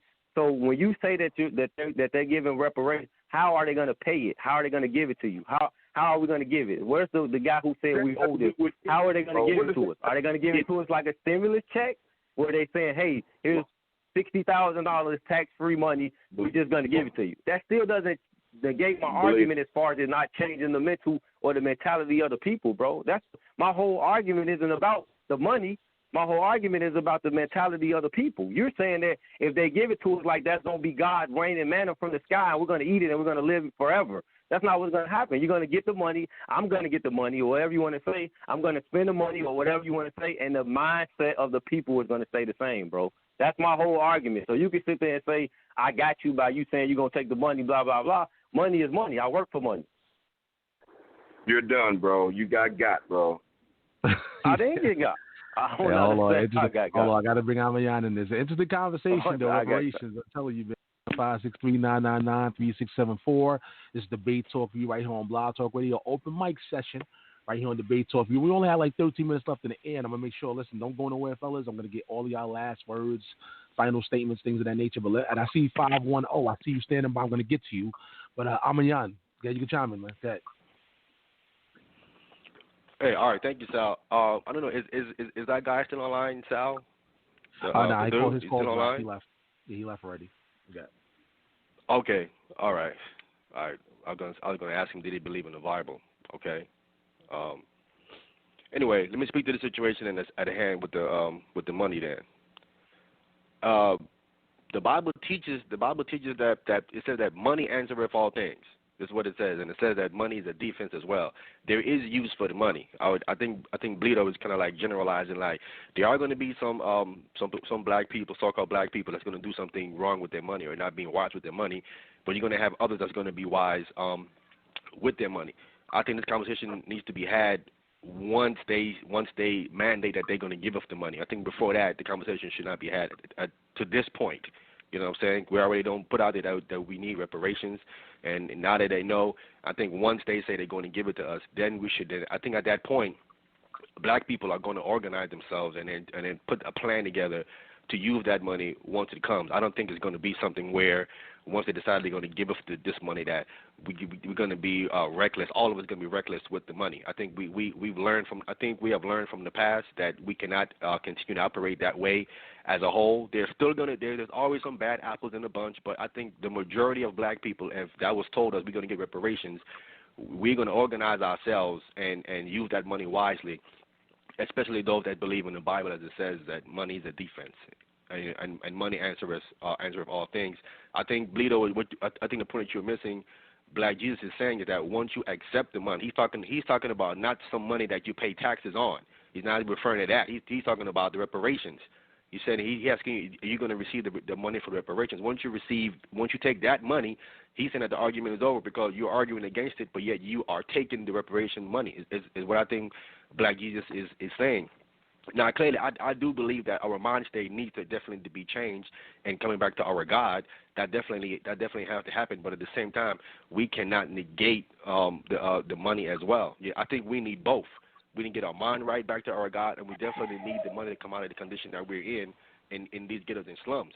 You know, having wisdom how to get out of the slums and getting your mind right is one thing, but you're going to need some money to affect some physical change in the condition that you're in physically. You're going to need money for that. Your wisdom is not going to just change the building. The wisdom is not going to change, you know what I'm saying, your condition that you're living in. You're going to need money for that. So I believe that we do need both. You know what I'm saying, not just one or the other. And I'll leave it there. All right, Bleedo, you want to respond or take the next caller? Nah, I mean, he made a nice solid point. I just, like I said, I understand what he's saying as far as if I say I'm going to take the money and all that type of stuff. I can hear that argument, but that wasn't my main point in the argument. My main point in the argument was once we get the money or if we take the money, how does it change and affect the mindset of the people? That was the point that I was arguing based on. Like, you can give a man $100,000 that don't have no money right now, And of course, for the little time that he gets the $100,000, it's gonna be like heaven to him because he ain't had $100,000. So now he can do the things that he wanted to do that he couldn't do when he didn't have $100,000.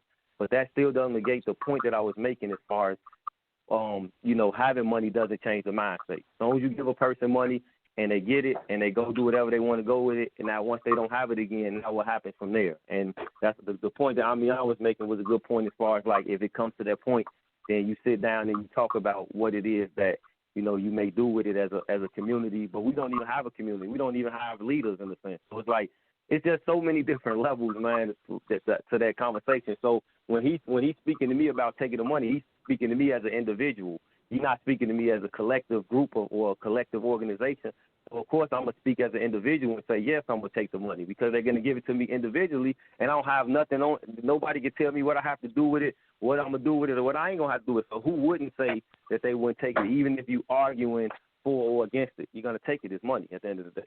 So I just wanted to say that. Yeah, quick question, because we only got like a few minutes left, and I got to bring 510. I'm going to bring you in. Having said all the things you said, and, I understand your mindset and everything, with everything going on in the world today, do you believe you'll be unified as a people, or do you even believe in black unity, period? I'm just asking from your perspective. Like, do you believe we can unify, and if so, how? You asking me that? Yeah. Do you believe we can unite as black people, and if so, how, if you can? If it's possible for black people to unite, I don't think it's possible. Like as on the whole, just because of the history of the people and how we always been separated and divided. I do believe that we can come together as far as like a certain group of us or a certain group of people that have the same type of mentality or same mindset. I believe that that's possible. But as far as a whole, if it is, it won't be in this lifetime that I'm living in, or the next lifetime or whatever, because we're just so divided, man. It's gonna take a miracle in a sense to get everybody to be on at least one accord. All right, quick answers, Black Jesus. The same question goes to you. Quick answers. Good. Do you believe we can unify as a people, and if so, how? Yes, that is the mission of Black Jesus Minister, Black Jesus Radio, and Black Jesus Ministries.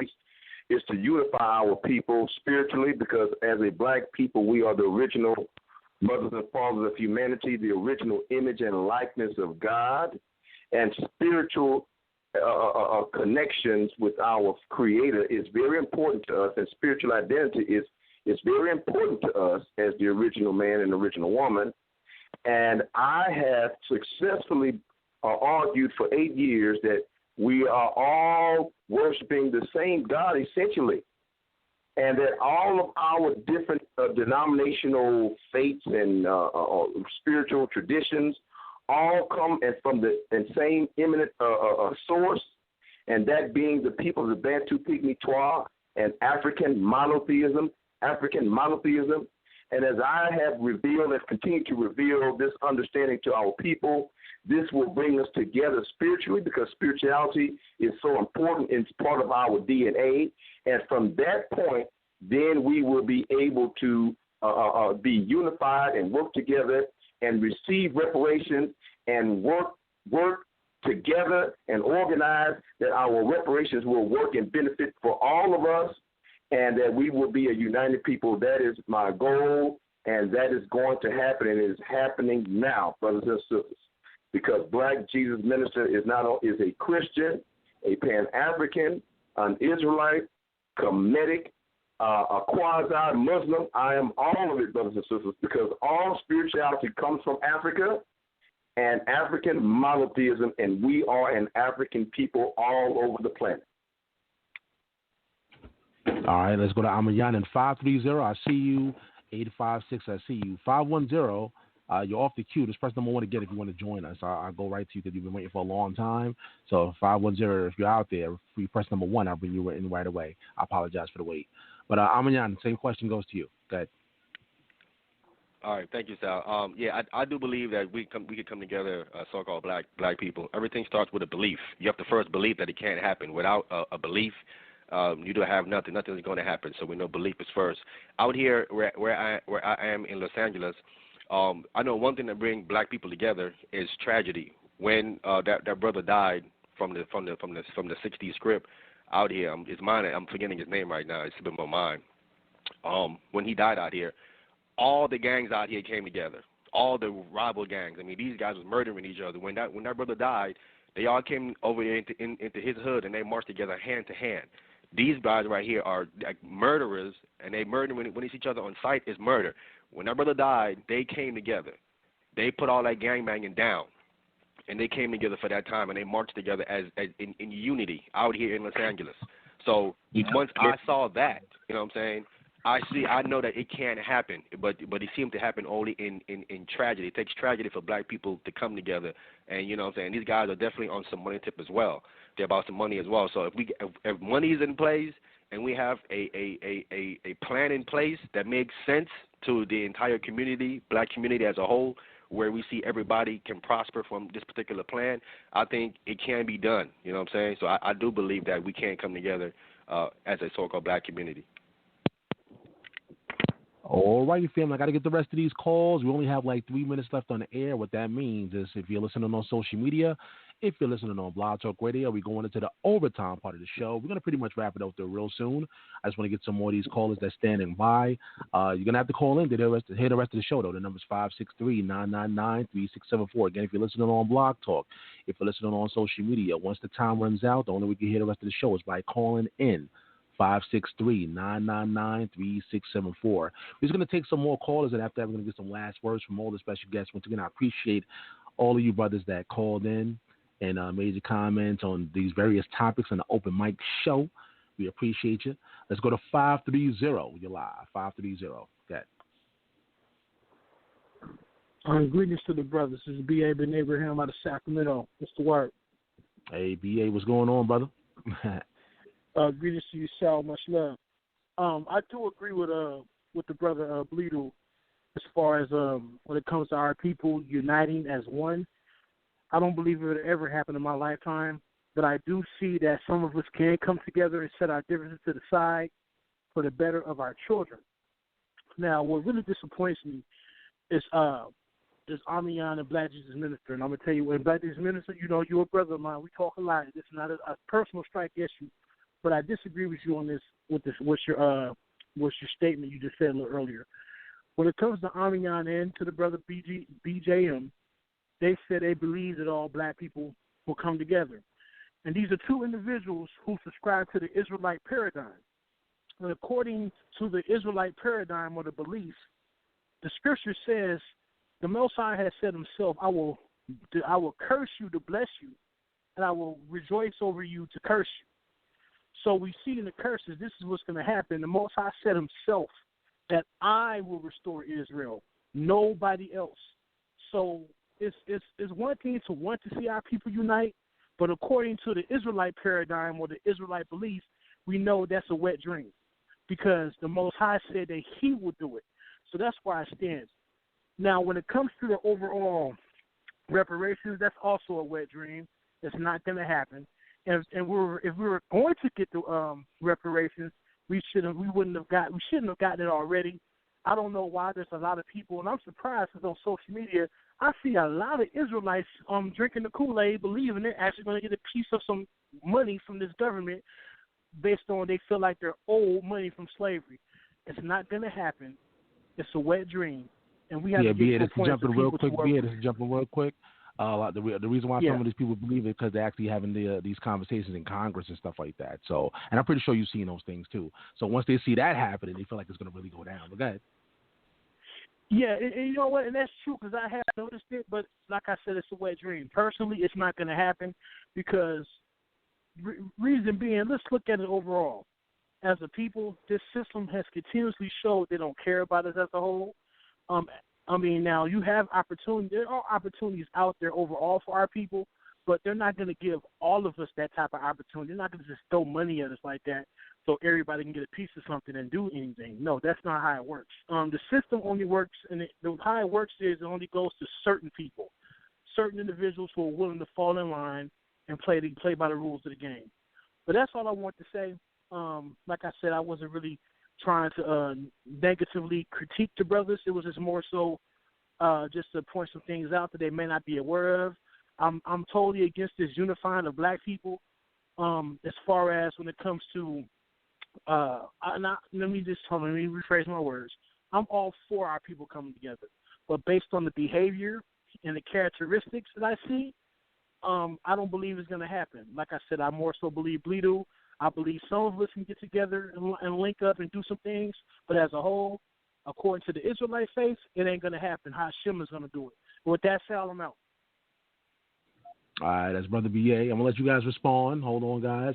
Let me just get these other, let me see, it's two more people. So just jot it down, guys. Jot it down. I'll let you guys respond to all those things. 856, you're live. Shalom, panel. Shalom. This is Hazard, Jersey. How y'all doing? Hey, what's going on, fam?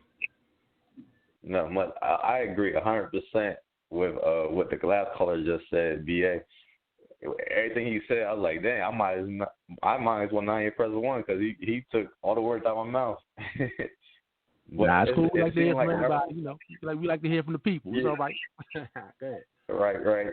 Yeah, I feel reparation only comes up when it's election time. They're not going to give us all that. They couldn't give trillions and trillions of what they really owe. They say it's like 17 trillion to 14 trillion. And what came to my mind was, remember that Dave Chappelle skit that he did about reparations? Really did give everybody remember that. Oh, yeah. And one thing in that skit, you can't say the word. I'm rich. Okay. Yeah. My question, I think, for Bleedo is, because you said if black people got all that money, it wouldn't change their mindset. But in that Dave Chappelle skit, you notice in that skit, crime went down to like less than 2% or something like that. And then he made a joke like, what, did the Mexicans get it too? So I wanted to ask him, do you agree with that skit? You think crime would go down all the way in the black community if everybody had the shoes, the cars, the chains, the money? Do you think that skit is accurate? That was my question for the brother, and thanks for your time. And you guys have a good night. I appreciate you calling Bleedo real quick. You can respond to that. Yeah, no, I ain't never seen that skit, but yeah, it's possible. I ain't gonna say it's not possible. I mean, it for the time being, until the money all gone, I think that it's possible. But it's always gonna be somebody that's looking to rob, somebody looking to steal from you, and things of that nature. Even when they got it, it's just the nature of the mindset that we have. Like I said, I'm from Chicago, so I just see it all too often. There could be two people with money, and it's still gonna be hate and jealousy in the mind. So that's why I'm an advocate for always saying, if anything's gonna change, it's with the mind. So I keep it short. All right, we got one more caller that's standing by, and after that, we're gonna get some last words from everybody on the panel in response to what you guys heard. Appreciate you, family, for calling into the overtime part of the show. Open mic debate talk for you right here on Blog Talk Radio. Let's go to 213. 213. Got 213. You're live in air. 213. Can you hear me? All right, 213 going once. 213 going twice. All right, guys. So I guess we're gonna get some last words from everybody. But let me go to Ahmayan. Ahmayan, you can respond, brother. Last words. That. All right, thank you, Sal. I want to thank you for having me on the show to give my opinion. I'd like to respond to what BA said. I want to read Zephaniah chapter 2, verse 1. It says, this is Zephaniah chapter 2, verse 1. It says, gather yourself together, yea, gather together, O nation not desired. We have a commandment from the Most High, way back from the Old Testament time, for us to gather together as a nation. So it isn't like the Most High don't want us to come together, or the Most High is like saying, well, don't come together until until I say so. He told us to come together way back in Zephaniah. Okay, so it can't happen. It's us. We're the one that's rebellious. We're the one that don't want to come together. It can happen. It starts with us, as the Bible keeps saying. For judgment must start at the house of the Most High God. And Paul tells us in his writing too as well. I was trying to get the scripture before I came on. It says that the whole creation, he says, waiteth for the manifestations of the Son of God. The whole creation grown and mourneth, and they're waiting for us to manifest ourselves and to operate and to be sons of God as this Bible is saying. We're the leaders of this creation. We're the ones who's waiting for us to manifest ourselves. So we need to come together, and it can happen. I mean, we saw what happened with Black Wall Street. They came together. They had a big Black Wall Street. You know what I'm saying? So we seeing it done. It's been done before. Why can that be done again? If we learn from our mistakes that was done back then with the Black Wall Street and how they took them down, and we put things in place to prevent that from happening again, we saw once we come together what we can accomplish. Okay? So I believe, like I said, I said I believe that it can happen. That's what I said. And at some point, we are going to come together. Once the Messiah come out of that sky, is going to be his way or the highway. So one way or the other, we're going to come together as a people. Those that don't want to come together as Israelite, he's going to purge them out. It's as simple as that. But the fact of the matter is, at some point, we as so-called black people are going to come together, whether you like it or not. It's going to happen. It's going to happen the Most High way, or it's going to happen the Most High way. That's what's going to be. You know what I'm saying? Either way you take it, it's going to happen the Most High's way. And he commanded us to come together. So I'm just trying to BA that. The Israelite paradigm, brother, is for us to come together.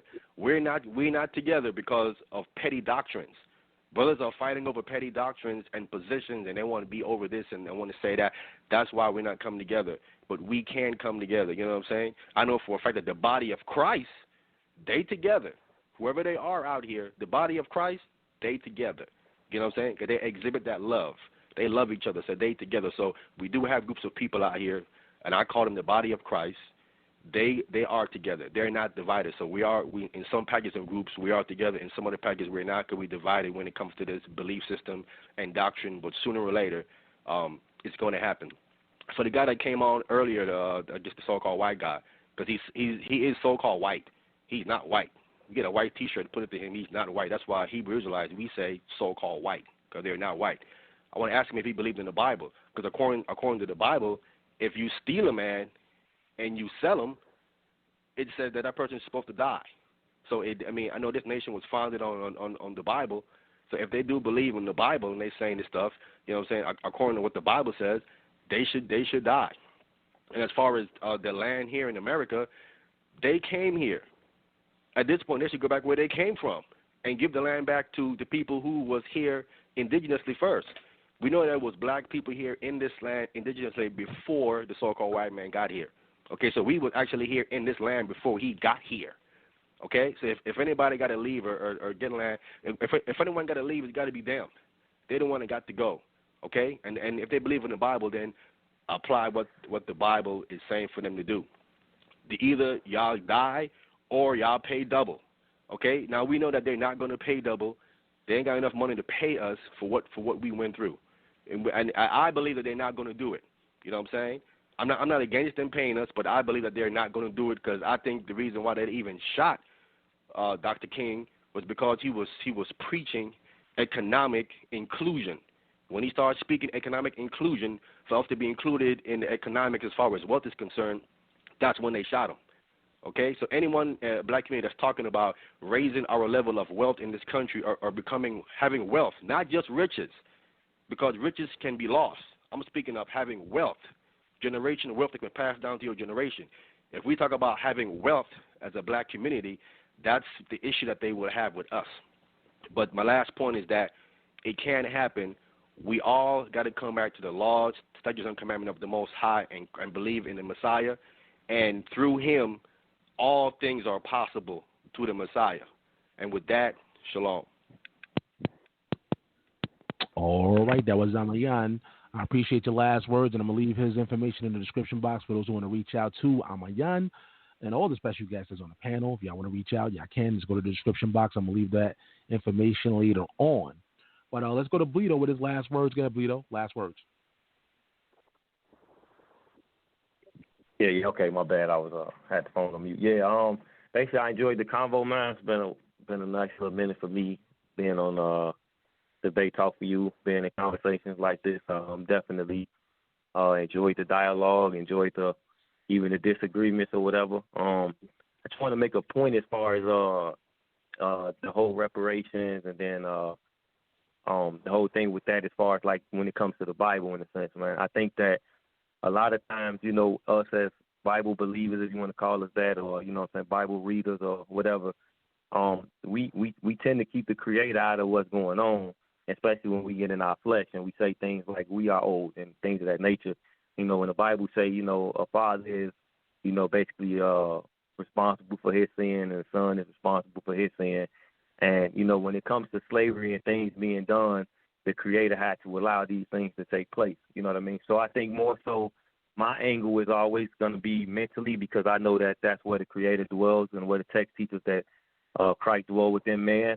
So my conversation is always going to be mental, but then again, I'm still flesh. So when you start talking about, oh, you're going to take this money and that money, of course the flesh going to say, yeah, I'm going to take the bread. You know what I'm saying? So I just want people to understand that if we ever going to fix or even, you know, try to get on some type of level, it starts with us mentally, and we have to become leaders. We have to become those who build up. We have to, you know, learn how to do carpentry, learn how to do plumbing, learn how to do electrical work, learn how to be doctors, learn how to be, you know, lawyers, learn the law of this land and things of that nature.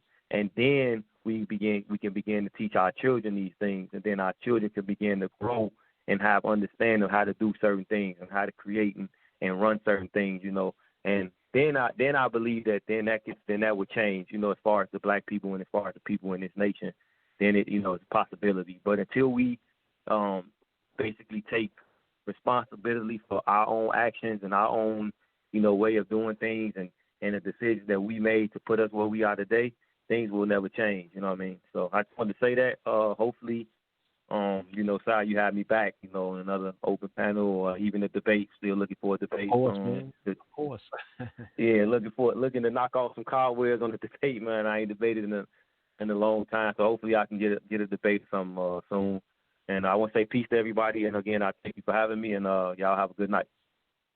Help keep the show on the air. If you want to help, you can send your donation through PayPal. The email is debatetalkforyou@gmail.com or through Cash App, $Sal Showtime. Thanks for your support.